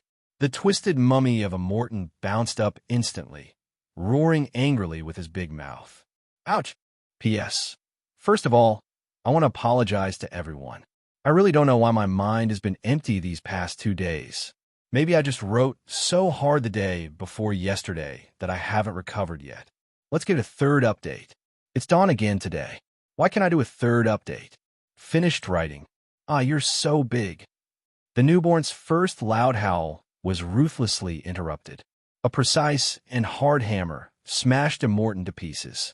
Countless desiccated corpses were twisted and deformed. But it is a pity that Immortan returned to his original shape in just a few moments. His empty eyes stared at Aurelius, who was holding the black mist iron fist. At his feet lay the old and twitching Lochner, Kaka, without tongue or throat, The hollow skeleton can only make this sound. Bang bang. The attack from O'Connor only scraped off a little bit of bone, but it flew back to Immortan's skeleton before it hit the ground. This immortal body is really a bit outrageous. With such resilience, don't be a mummy, be a Wolverine. O'Connor, who was crazy about thermal weapons, was shaken at this moment. But this was what Aurelius expected. The increase brought by the insect eater curse. That's why Aurelius hated the person who invented this curse so much. Curses bring bad luck to people, but this lousy thing called insect bite adds a bunch of buffs to Immortan. The cursed Immortan is tens of thousands of times more difficult to deal with than the living Immortan. Is this a curse? Michael's blessing isn't as powerful, right? If you can't beat me to death, what should you do? The original work gave him a way to call someone. Just call death and take away his soul. But is this the solution? Obviously not. I've also seen Aurelius in The Mummy too. A group of priests will worship around his mummy, and this guy will come back again. In a mummy state, this thing can't crush the body, and if it's resurrected, it can't be killed. A toad crawls on your feet, but it doesn't bite you. Aurelius said coldly. Caca. Immortan's jaw almost dropped. As if he was scolding him harshly, he rushed towards Aurelius step by step in the air. He is not stupid. He knows who is the biggest threat. Call. The fierce fire rekindled and spiraled up through Immortan's feet. Soon Immortan became a fireman, and the pain brought to him by the fierce fire reminded him of the insect bites he suffered during his lifetime. No, it's more grinding than that. Because of the amazing resilience in the mummy state, Lihua will use all substances as its own fuel and burn endlessly. And the amazing resilience can always be restored after being burned. Destruction and recovery seem to have reached a perfect balance. So, what did the aftermath bring? Pain. Pain that goes deep into the bone marrow. Endless pain. Kaka. Immortan rolled on the ground. He is not a warrior. He does not have an iron-blooded will. And not everyone can endure the pain of being burned without saying a word. Lochner, who was on his deathbed, couldn't believe it. This is their master, the legendary omnipotent master. Is he rolling? Lochner was at a loss. He didn't know the meaning of everything he did. Lihua is a magic spell, a special magic spell. The magic spell used by the wizard has no consumption. It can be called a perpetual motion machine, and the backfire has no other choice but to be annihilated by the manual controller using square spells. Captain America said, I can still fight all day long. Aurelius' fierce fire can burn for tens of thousands of years. B. That's it. The high priest from 3,000 years ago, the insect-eating sinner, the legendary devil who destroyed the world. That's it? Rolling all over the floor? Please give me flowers, 0. You don't even have a tongue or throat, and you can't even moan. You fell down before I even exerted any force. Where are your spells? Where are your 10 plagues of Egypt? An immortal bone target? This is not only a question for Aurelius, but also a question for Lochner, and even more so for Eddie and Terence. Well, yes, they're coming. This group of Pharaoh's guards, who have been inherited for 3,000 years, are like the police in the movie, always arriving late. When thousands of horses galloped into Hamna Tower, a figure struggling in the black flames silenced the tens of thousands of troops. Terence saw Aurelius. He recognized Aurelius. 0. He didn't care about the startled Jonathan, nor did he care about O'Connor, who was looking around with his gun raised. He was surrounded by 10,000 troops. What use could 2 people and 3 guns do? Far less frightening than the name Immortan. But this legendary demon is wallowing in full force at the moment. How evil must this young man be to torture the legendary devil to this extent? It's you. Aurelius glanced at him and lost interest. He still preferred to watch Immortan roll. He was really curious. Is Immortan's resilience so great? Is it really endless? Dear strong man, Terence Bey of the Pharaoh's guards salutes you. Terence put his hand on his heart and bowed. Forget it.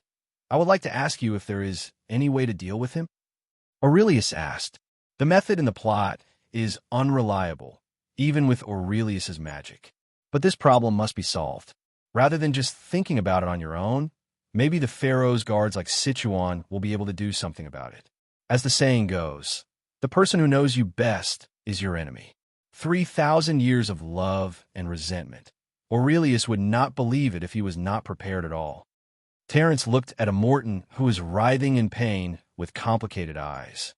He felt that they had been lonely for 3,000 years. This is the legendary devil. But when Aurelius asked, Terence did not dare not answer. He is a sinner of the insect-eating curse, and it is his fate to endure endless torture. Don't talk about fate or not. Tell me if there is a way. Aurelius frowned slightly. Terence opened his mouth and shook his head. No, if there was, we wouldn't need to hold on to Hamlet Tower for 3,000 years. Is this guy really a piece of meat now? Aurelius was dissatisfied. Unless. Terence hesitated to speak. Insect bite is a curse from the god of death and the god of the sun. Only they are qualified to change it, but God's will has never changed. Aurelius shook his head. These gods are all sick. In the original play, Immortan's complete fall came from the fact that he was abandoned by his beloved, and in despair, he allowed the undead in the underworld to pull him into the abyss. It's hard to say that this will completely eliminate Immortan.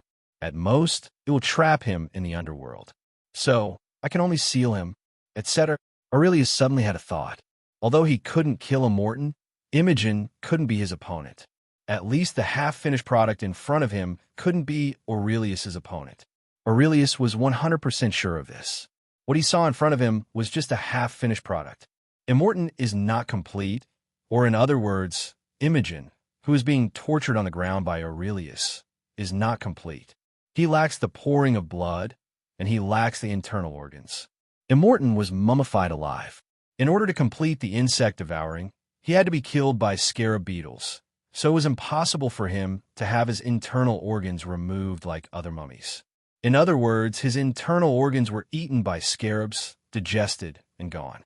To restore a complete body, he must make his body complete, not just a skeleton. He only plunders. Plunder from the living. Of course, Immortan, who had just been resurrected, had no chance to do this. The incomplete body caused the power of his curse to not be fully activated. This may be the reason why Immortan has no spells. From waking up to now, I have been fighting for a long time, and I haven't seen Immortan using magic to attack or save himself. There should be no doubt about this. The current Immortan, except for his outrageous self-healing power and greater freedom of movement, is not much better than the skeleton soldiers summoned by Aurelius. At this level of Immortan, let alone Aurelius, Nagini can defeat him with magic. If he wants to get his power back, he must fill in the missing flesh and blood. In the first part, Immortan took away the eyes and tongue from the four-eyed boy, and took away the internal organs from other members of the American expedition. Every time he killed a person, a part of his body was restored, until the original shape is restored. In the return chapter, the three unlucky guys were tricked into opening the shrine by Oxuna's reincarnation before they died. Before opening it, he only threatened Immortan, but he didn't die. After opening it, he was killed. This made Aurelius a little suspicious. Is this also part of the insect curse? He must kill the person who opened a shrine. Otherwise, there's no way to explain. There are so many people. Why doesn't Immortan just kill a few casually to regain his strength? Is it to recapture the canopic jar and regain his power? It doesn't make sense. Wouldn't it be easier to retrieve the canopic jar after regaining the strength? After all, those jars are not filled with Immortan's internal organs. That's Oxuna's combining the curse on himself. Aurelius probably guessed the content of the curse. Reciting a curse or something else will resurrect Imidon, and opening the shrine will result in a curse. The resurrected Imidon needs to kill the person who opens the shrine to gain strength. But here comes the fun part. Immortan, who is not fully resurrected, needs to kill Aurelius to be resurrected. But Imogen, who is not fully resurrected, cannot defeat Aurelius. M1. It's also a dead end. In this way, not only Aurelius has nothing to do with Immortan, but Immortan has nothing to do with Aurelius. The only variable is Aurelius couldn't help turning his head to look at the trio. Three of them. Aurelius was the first to open the shrine, but he did not open it after taking out the shrine, So it is possible that the curse that should have come to the door at that time was suppressed because of the Statue of Death. It wasn't until the O'Connor trio activated the curse for the second time that the two accounts were settled together. Immortan has nothing to do with himself, and 5.0 means he can't deal with these three muggles. His powerful self-healing power makes him fearless of guns and bullets, and these three people pose no threat to Immortan. What are you looking at us for? Evelyn couldn't help but ask. Boom! O'Connor fired instantly, and the bullet passed by Aurelius. Looking back, Immortan actually got up despite the pain of being burned by the fierce fire. You're welcome, O'Connor shrugged. Aurelius raised his hand, and the yellow sand on the ground rose from the ground like water, turning into a cage to trap Immortan inside. No matter how incompetent and furious he was, he could not break the prison of the yellow sand. You opened a shrine and were cursed. Aurelius looked at the three of them. Aurelius had said this before, but when he mentioned it again, it seemed very credible with the incompetent Immortan furiously smashing the wall behind him as a background. What will happen to that curse? Jonathan was afraid. He was already timid, and now he was even more afraid to death. Anyone who opens this box will inevitably be killed. He will kill everyone who opens the box, take their internal organs and blood, and resurrect through this method, transforming from a cursed spirit into a harm to the world. The demon, Evelyn, is fruitfully imported. Jonathan shuddered. It's just a skeleton. This guy doesn't look difficult to deal with. O'Connor frowned and looked at Immortan inside. Not difficult to deal with? Aurelius looked at O'Connor in surprise. Good guy. I find it difficult to deal with, but you say it's not difficult to deal with. Okay, I'll leave it to you, warrior. Let's duel. Aurelius rolled his eyes. The best way to deal with the gang leader is to let him hit the south wall. Once the head is broken and bleeding, there will be no leverage. With a wave of his hand, Lihuid disappeared and the prison cage disappeared. Immortan's eyes were focused on Aurelius's back, but he did not dare to move. He was like a wildcat forced into a corner, still fighting after being cornered. Aurelius gave up and frightened the others, especially the Pharaoh's guards who were frightened to the core by the 3,000 years old story. The Pharaoh's guards who kept pace with the times were firing, and bones and debris kept popping out of Immortan's body and immediately grew back. I said, let them duel. Aurelius's light voice rang in the ears of every Pharaoh's guard. The sound is very light, but the effect is very good. The ignorant trio were fearless, but not these Pharaoh's guards. Aurelius, who could treat Immortan as a toy, put no less pressure on them than a 3,000-year-old demon. Retreat. Terrence's face was complicated and he ordered. One person and one word can retreat thousands of armies. This may sound unbelievable, but as Pharaoh's guards, they know that the world is not just about guns and guns. Guns can kill people, but they can't kill everyone. There are just some unreasonable people who cannot be killed by guns and guns. He didn't know if Aurelius was such a person, but he didn't want to try. He is old. He will be 60 next year, and he still wants to save his life for a birthday party. Offending a strong man for no reason. He is not that stupid. O'Connor. Evelyn grabbed O'Connor's arm. Why did she fall out after just talking? O'Connor frowned, and he took out his most reliable treasure, the Japanese spray gun. It seems reasonable to use a bar head with a spray gun. Trolls are trolls. This is so quiet. Immortan's lumbar spine was directly smashed, and his upper body fell from his pelvis. Kaka. Under, sir. Immortan was lying on the ground, his raised skull face staring at O'Connor, his lower body in Xia Yuan. Bang. Another shot, and half of Immortan's face was gone. Bang. Bang. Bang. Bang. The sound of gunshots gave O'Connor a sense of confidence. Immortan seemed really powerless to resist. But, except O'Connor, no one can be optimistic. No matter how many shots were fired, Immortan always recovered. Even if the recovery speed is not as fast as shooting, the bullets will run out. Kaka! O'Connor's face froze. The sound this time was not the sound of Immortan's bones colliding, but his gun. Out of bullets? No more bullets. The tall figure came with a huge sense of oppression, and O'Connor's heart sank to the bottom. State. Immortan touched his cheek, but O'Connor's heavy blow only made his head tilt. Immortan smiled ferociously, grabbing O'Connor's collar with both hands and lifting him up. O'Connor wanted to struggle, but kept putting his feet on Immortan's ribs. But it seems to be of little use. Immortan opened his mouth wide, and O'Connor felt his blood surge up, his face flushed, and even a trace of blood was penetrated by the huge attraction and penetrated the blood vessels through the skin. The ground is freezing and the sky is freezing. Ahem! O'Connor covered his neck and knelt on the ground, coughing violently. His face was already stained red with his own blood. Isn't it difficult to deal with? Mr. O'Connor. Aurelius was condescending, with the still Immortan beside him. Ahem! O'Connor was speechless at all. He was just talking. He almost died. Evelyn rushed up. You don't think it's difficult to deal with, right? Aurelius's calm eyes made Evelyn take 2 steps back. He will hunt you down until your internal organs are taken away, and he will be reborn. Aurelius described the facts calmly. Hey, bro, what about you? I remember you also have a curse. Shouldn't you find a way to kill him first? Jonathan took the opportunity to speak. Me? Do you think I will care about his pursuit? Aurelius smiled contemptuously, and Nathan shrank his neck. In 10 minutes, he will be able to move, and the hunting game begins dash. Aurelius glanced at his watch, chuckled, and turned around. 10 minutes. Evelyn's eyes widened, and Nathan wanted to run away now. Not only Aurelius heard this, but Terence and Eddie also heard it. Sir, Mr. 307. Terence and Eddie caught up with Aurelius. After all, having lived to a very old age, Terence thought clearly that now that Immortan has been released, he must find a way to eliminate him. They have no means or ability. They are just ordinary descendants of ancient Egyptians. They have nothing but this 3,000-year mission.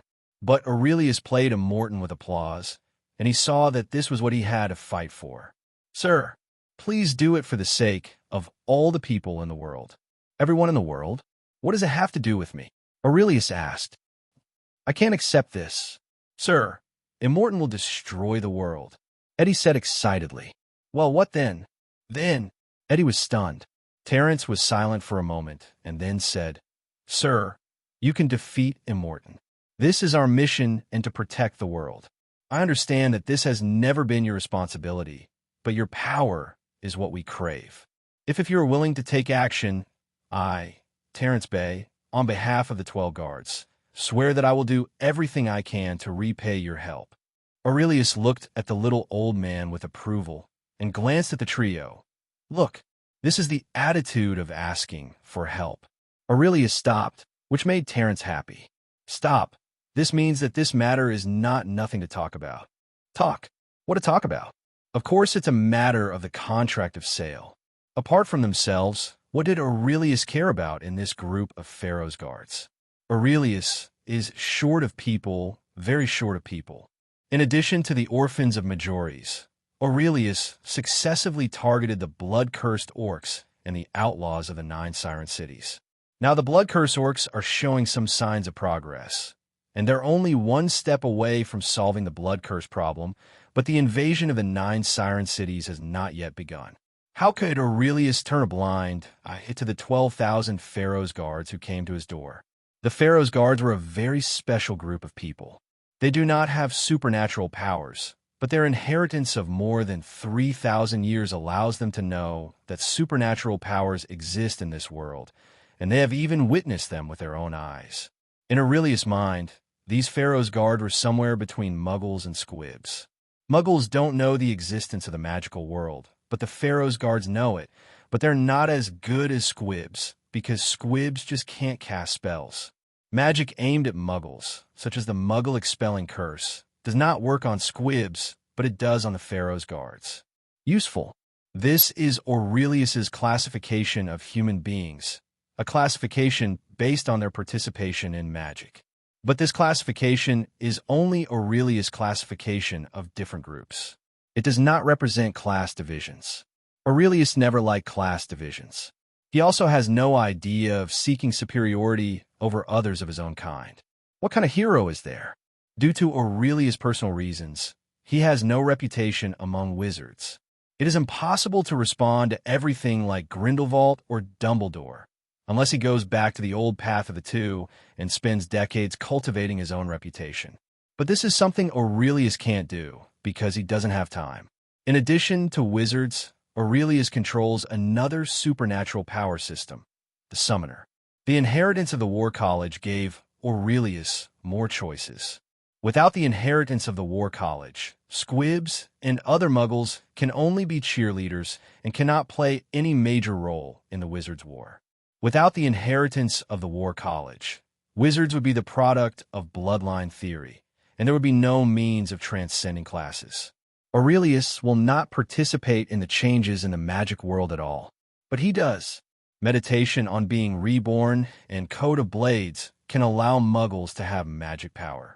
Muggles with magic power are no longer muggles, but squibs. Squib sounds like a derogatory term, but in fact, if all muggles become dumb, individuals will have the qualifications to resist wizards, because those muggle-specific spells are useless. Lacking spellcasting ability, Aurelius' summoner system will be able to work. Let the squib gain a combat power that can compete with the wizard. The power of the summoner system is that it is independent of bloodline and can give everyone a fair opportunity. Now hundreds of children in the Maori's orphanage have become mutes. As long as there is a summoning object, they can instantly become equal to the wizard. Hundreds of wizard children. Hogwarts is nothing more than that, but they are just children, not ready to fight. And right in front of Aurelius, there are these 12,000 well-trained soldiers.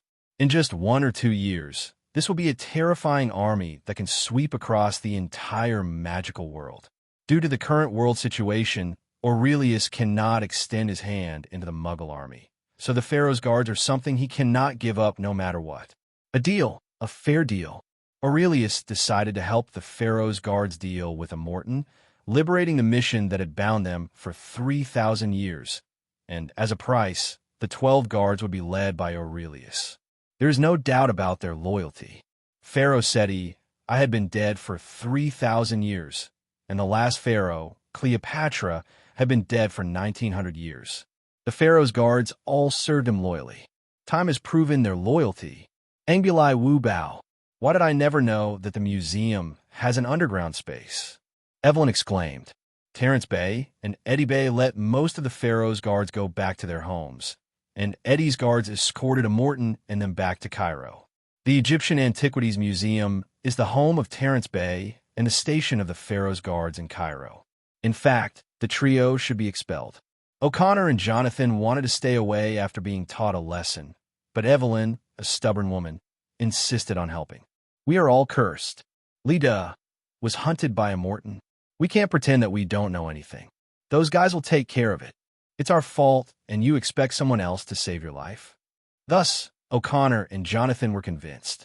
Eddie didn't like these 3 troublemakers and didn't want them to help, but Terence suggested to the new boss Aurelius, Master, Evelyn's knowledge of ancient Egypt is harder than even mine. It's unparalleled. If possible, I hope to get Evelyn's help. So, Evelyn was brought, along with 2 followers. I'll just take care of you for your father's sake. It doesn't mean I will tell you my secret. Aurelius did not like the woman Evelyn. Although he is very knowledgeable, he lacks awe. People say, the ignorant are fearless. Therefore, O'Connor and Jonathan didn't care much about offending Aurelius. But as the provider of technical information in the trio, the corner of knowledge, Aurelius didn't like Evelyn's behavior very much. Of course, just because you don't like it doesn't mean you hate it. Nor has she escaped the category of ignorant. To put it bluntly, Eve is actually a bit similar to Aurelius. Both of them entered a strange world for various reasons. To put it simply, they are 2 half-hearted people, but the difference is that Aurelius knows that he is half-assed, so he is more cautious. Evelyn, didn't everything happen because of her? Of course, the final result is good, but can a good result wipe out the previous mistakes? Aurelius doesn't think so. Compared to the current troublemaker Evelyn, Aurelius admired the Evelyn who was a wife and mother 8 years later, who was wise, courageous, and insisted on sacrifice. That's a long way to go. This time, Aurelius agreed to take Evelyn with him, just to borrow her brain. Evelyn has studied more about ancient Egypt, and it is easier for her to find clues from all kinds of nooks and crannies. Immortan is difficult to deal with, not because he can fight, but because he can't be killed. This is the power of the Egyptian gods. Unless Aurelius can reach the level of the Egyptian gods, it will be difficult to achieve this. This is a game, the game of the Egyptian gods. All rules are planned by Anubis, the Egyptian god of death. Aurelius could only follow the rules. Coincidentally, Terence's 3,000 years of inheritance let him know many things, and these are the rules of the game. But since Aurelius didn't understand the language in which these rules were written, he needed a translator, Evelyn. Who is more suitable to be this translator than CCBJ, Evelyn, who has brains and understands ancient Egypt? This is the place of our heritage. Pushing open the door, countless stone tablets and inscriptions are arranged throughout the underground space of the museum. There was no paper or bamboo slips in ancient Egypt. The only things they could use to record writing were clay and stone tablets. We have been guarding Hamna Tower to ensure that Immortan will not be discovered by his followers. Terence pointed to a pottery tablet and said, "The first 1,000 years were the most intense 1,000 years of fighting. We and the priests suffered heavy losses. Ramses II ordered us to block Hamna Tower, but Hamna Tower was built by priests. We only know that Hamna Tower will disappear when there is no one in the city." Terence said softly, "Do you know what magic this is?" Aurelius asked. Terence shook his head. Apart from knowing a little more, Terence and the Pharaoh's guards were just ordinary people. How did they understand the magic of priests? 2,000 years ago, it was a crucial battle. Immortan's followers wanted to sacrifice all the creatures in Egypt to summon the coming of Hamnatha. Wait, what does Advent mean? Aurelius interrupted. Before Terence could speak, Evelyn spoke first. Is it true? Legend has it that Hamna Tower is a city that wanders between the Yin and Yang realms, so it is called the City of the Dead. I mean, is Hamna Tower really like a ship that keeps repeating itself at the port of two worlds? Aurelius frowned and looked at Terence. Terence nodded. Yes, this is also what my ancestors told me. This is not good news. Aurelius didn't pay too much attention to the situation that appeared in Hamna Tower at a certain time, because wizards also have similar methods, such as Nine, Station, Hogwarts, and wizard shopping streets, such as Diagon Alley. They exist, but muggles will never discover them. There are many reasons for the formation of these muggle-agnostic locations. The simple one is the muggle-expelling curse, and the more difficult one is the indescribable curse. He thought that Hamna Tower was like a wizard's indescribable spell that required certain conditions to be entered. Unexpectedly, it was more bizarre and terrifying than I thought. The reason why you can't see Hamna Tower is because Hamna Tower is not there at all. It's simply outrageous. In other words, Hamna Tower is actually the same as the curtain, connecting the two worlds of life and death. Aurelius couldn't help but think. Of course, there is a difference between the two. Behind the curtain, people can go to the world of the dead. Regardless of whether they can live or not, they can go anyway. But Hamnata seems to have taken a layer of insurance. As long as there are living people in Hamna Tower will not disappear. In other words, as long as there are living people, Hamna Tower, the ship, will not sail to the world of the dead. Then should we put the monster in a Hamna Tower and let Hamna Tower take him to the underworld? O'Connor couldn't help but ask. Terence looked at him with a look that seemed to say, "Are you serious?" It has been in Hamna Tower for at least 3,000 years, but it is still resurrected. Evelyn corrected. That's different. He was just a skeleton before, but now he's alive. It's nothing different. The insect bite is the proof that Immortan is prohibited from disembarking. Even if Hamnata can go to the underworld, he will not be taken away. Terence said helplessly. I have a question, Aurelius suddenly said. Those in red clothes are priests, right? Terence hesitated for a moment, shook his head, and said, It's hard for me to say whether he is a priest or not. What's the meaning? If we talk about identity, I can see that they are descendants of priests, but if we talk about ability, they have also lost the ability of priests. This is what Aurelius wanted to ask. In this world, priests have supernatural powers, and he is extremely convinced because this is news from Nicolim. Although the priest is mysterious, he is not isolated from the world and the magic world, and he has not revealed any information. At least Nicolim said that he had dealings with some priests. This is also the reason why the International Confederation of Wizards did not establish a Ministry of Magic in Egypt and define the priests as Egyptian Ministry of Magic. But judging from today's attack, these priests did not show any supernatural power at all. Sacrificing flesh and blood to inject blood into a Morton's body to resurrect him. Can this be considered a spell? This is not a spell. This is the key to unlocking the curse. Without the participation of mana and magic power, this is not called a spell. This is what I was just about to say. 2,000 years ago, a key battle took place. We severely damaged Immortan's believers. 9 out of 10 monks were wiped out by us. Of course, we also suffered very serious losses. Lance had a look of pride on his face. He must be proud and worthy of pride. Think about it. 2,000 years ago, a group of bare-chested, ordinary people carrying bronze weapons were able to surround and kill a large number of priests with supernatural powers. How is this not a miracle?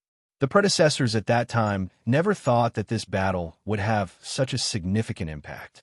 Since we all suffered heavy losses, we all deliberately avoided disputes and cultivated our lives. It was not until more than 200 years later that we discovered traces of the priest again. Terence squinting his eyes, he smiled happily. We were surprised to find that the terrifying priests in the ancient books were not that scary. They lost their spells and were forced to pick up spears. Why?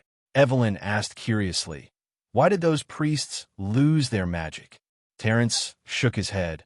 Our understanding of the priests is very limited, and the specific reasons are not clear.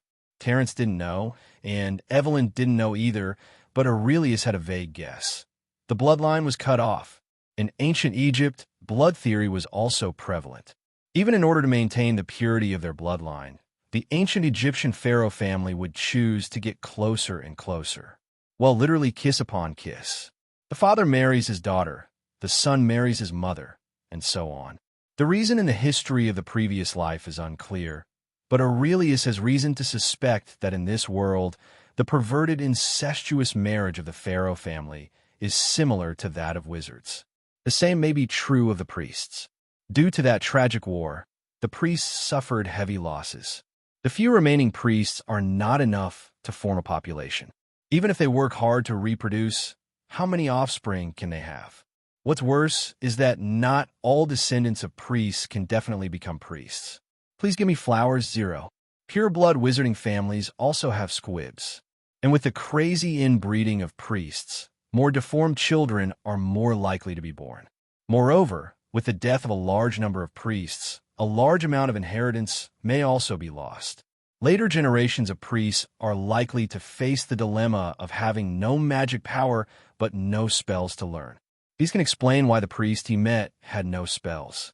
However, this does not explain why there are still priests active in a magic world. This question is difficult for Aurelius to get the answer to, and neither Terence nor Nicolim may know it unless he find a priest. What a pity! He should have been left alive. Aurelius felt a little regretful. If he had been left alive, Aurelius might have been able to find out the truth. Dead. All dead. Hafsy looked at the corpses on the ground with a gloomy expression. A famous priest did not dare to express his anger. He just kept his head and gathered all the mummies into a dozen. It was here that they were killed, without even a drop of blood being shed. Hafs whispered to himself, "They resurrected the master, but where is the master?" At this moment, 2 priests passed by carrying Lochner's body. Hafs suddenly saw Lochner, who died in a completely different state from the other corpses. "Wait!" Hafsy called to the 2 priests and hurried forward to check. A dagger plunged into his chest. Hafs knew him personally, and he personally gave the dagger to Lochner during his coming-of-age ceremony. "Take him back." Hafsy showed a look of surprise. "That's talent." Okay. I don't want to take a history lesson when my life is at stake, and tell us how we can kill it. That monster."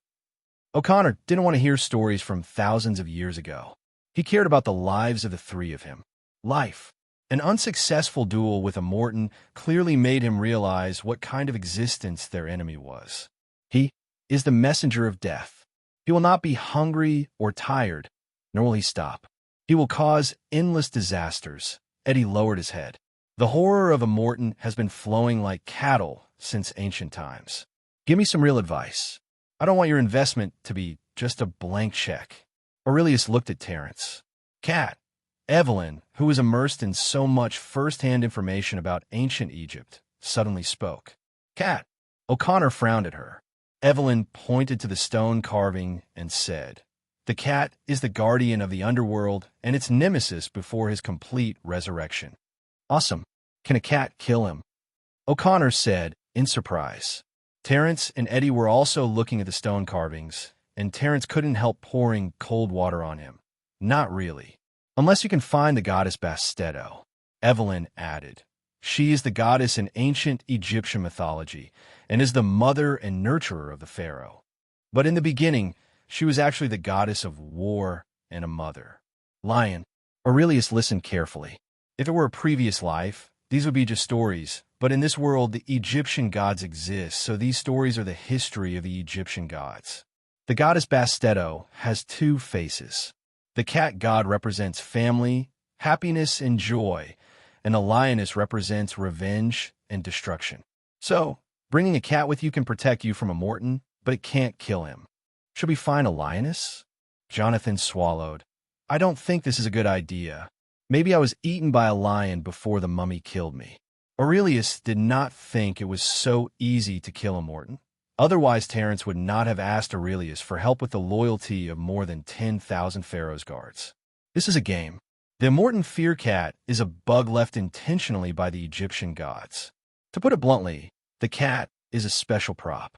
Similar weaknesses appear endlessly in myths and legends around the world. This is the bad taste of the gods. They like to watch the battle between good and evil, especially when weak messengers of justice face powerful evil opponents. The weak defeats the strong. Justice defeats evil. It's very dramatic, right? But is it possible? The prerequisite for the weak to defeat the strong is that the two do not cross the level gap. How can a man with bare hands defeat 15 fully armed armies? In order to see the outcome they want to see, the gods must of course create weaknesses for evil beings, weaknesses that allow the weak to counterattack. The cat can frighten away a Morton, and it is a talisman. Aurelius even suspected that Anubis found something randomly, something that had nothing to do with the cat god. Can a lioness kill a Morton? Impossible. This is not due to the design of the game. Aurelius didn't like this kind of game played by the gods. They were always unreasonable, playing with mortals wantonly, even creating this kind of symbol that does not conform to the rules of the world. All day long, this group of people talked about everything, but there was nothing they could do. Aurelius lost his patience. He decided to use the magic spell from the Sun Golden Sutra to call the god of death to seal it. Since there is no way to kill him, let him sleep as he did for the previous 3,000 years. After 300 to 500 years, Aurelius may be comparable to the Egyptian gods. By that time, it will not be any difficult to kill a Morton. Ashes to ashes, dust to dust. What should go should not stay.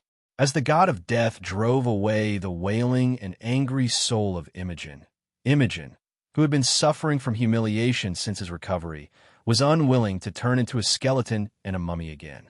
He was not completely resurrected, lost his mana, and lost his life. Death's chariot. Everyone couldn't help but feel lingering fear, death. Only Aurelius frowned, and he saw the problem. What kind of bullshit death car is this? It's just a special effect. Immortan soul is still well sealed in the mummy, and even the mana that maintains the skeleton's body is not damaged at all, but the special power that isolates his body, soul, and mana has been replenished. Rely on defense. Aurelius cursed secretly, and Aurelius was very unhappy. There are a large number of such formulas in the Black Book of the Dead and the Golden Book of the Sun. They look like magic spells, but are actually useless. To put it bluntly, the Egyptian gods made a lock in advance, and the formula was the key to unlock the lock. It has no effect on Aurelius himself in studying magic. Not only does it have a pitiful application range of 3.9, it also has no research value. Of course, there's still real magic. It's just that these completely worthless things take up a lot of space. Without these wastes, Aurelius felt that the value of these two books would be greatly enhanced and would help him learn more about the inheritance of ancient Egyptian priests. How is it like now, when two books only reveal less than 100 spells? Can this be the entire inheritance of the priest? Is a mere 100 spells worthy of being called civilization? The only thing that made Aurelius feel that his efforts were not in vain was the loyalty of these 12,000 pharaoh's guards. Underground in the museum, the leaders of the 12 pharaoh's guards, plus Terence Bey, were swearing allegiance. Swear allegiance to the master to the death. In the huge magic circle, 13 people knelt down on one knee, with their right hands close to their hearts. Along with their vows, demons and demons intertwined. This is the inspiration Aurelius got from the priest's ritual magic. Just as the death curse can be used in the form of a magic circle, so can the oath magic. But the magic circle and the oath magic are not compatible. To put it bluntly, it can be used, but the effect is not good. Thus, Aurelius used priestly rituals to perform oath magic. The oath of the 13 people represents not only the 13 of them, but also the 12,000 pharaoh's guards and their families and descendants. This was a more reliable oath than their allegiance to Pharaoh. Allegiance to Pharaoh only maintained their character. But 22's loyalty to Aurelius is based on Bio's magic. Unless some of these people can one day ignore the rules of the world, no one will dare to break the oath. I, Aurelius Dumbledore, accept your allegiance. As the magic circle gradually disappeared and the ritual magic was completed, a strange magic pattern appeared on the back of the wrist of every leader of the pharaoh's guards and every member of the guards present. Behind an iron shield engraved with mysterious patterns, a pair of gorgeous swords were revealed. From today on, the pharaoh's guards will become history, and you will have a brand new name, the Fearless Vanguard. The brave are fearless and invincible. This is my blessing and hope for you. Aurelius looked at the 13 people. The brave are fearless, invincible. Under the leadership of Terence, the voices of 13 people echoed in the underground space. After explaining some things, the 11 newly minted Fearless Vanguard generals, excluding Eddie, left. They were at a different level from Aurelius. Their commander was Terence, and Terence was already old. It's very big. Eddie Bey is the heir he has been cultivating before. Aurelius did not intend to interfere with the entire Dauntless Vanguard, except for changing the name. Although the Fearless Vanguard will not be wary of Aurelius under the influence of the oath and will be very cooperative, Aurelius does not want to affect the Fearless Vanguard. He will reorganize the Fearless Vanguard, but not now. Master, Terence and Eddie bowed. Eddie, these are the meditation method and Adama combat skills. I want all the fearless pioneers to learn them all. 2 years. I will only give you 2 years. After 2 years, I will reorganize the fearless pioneers, and the screening condition is the meditation method. With Adama's combat skills, the capable are superior and the mediocre are inferior. Aurelius handed the 2 books to Eddie. This is what Aurelius took time to write with an automatic quill, both of which come from the Code of Blades. Needless to say, the meditation method is the foundation of Aurelius's future territory and a compulsory course that every subject within his sphere of influence must learn to select elites suitable for the battle route as soon as possible. As I said before, meditation can be learned by everyone or even practiced by everyone, but people's talents are different. Aurelius will give everyone a chance, but whether they can seize the opportunity depends on the individual. In Code of Blades, the meditation method is actually only the most basic. In the continent of Valoran, meditation is no more than a bad street. The real value of Code of Blades is that it is a collection of what most heroes in the continent have learned through their lifetime experience. A large number of heroic inheritances are recorded in it. Adama combat skill is one of them. Of course, Aurelius got the name Atomization skill. This is a set of combat skills that can use magic power. It is not a bad idea to call it magic, but in essence, it is the ability to give the body combat skills with the blessing of mana. This ability was named combat skills by Aurelius. And the source of Atoma's combat skills, German general manager, Xian Zhao. As a hero born in the fearless vanguard, Xian Zhao's combat skills cannot be said to be invincible, but he is undoubtedly the most suitable for the large army. In the story, Xian Zhao can be called the representative of loyalty, and Aurelius hopes that he can meet his own Xian Zhao soon. It would be nice to have more and more Xian Zhao. 280 recruiting. Eddie opened the page and saw the author's name. It's Xian Zhao. Aurelius corrected. Eddie nodded. He didn't know who Xian Zhao was. He had no idea about Xian Zhao.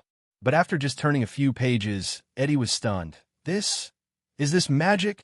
This is a combat skill, soldier, Aurelius said softly.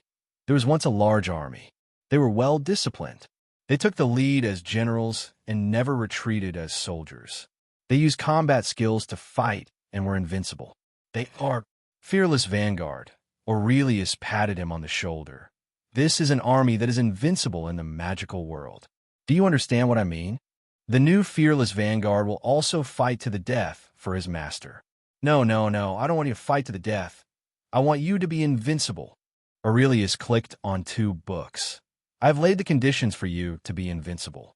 You can be invincible. We will not let the owner down. Hello, everyone. As we wrap up this video, I want to share a quick note. I have a Patreon account. If you'd like to support me and enjoy on-demand audiobooks, you can become a Patreon member.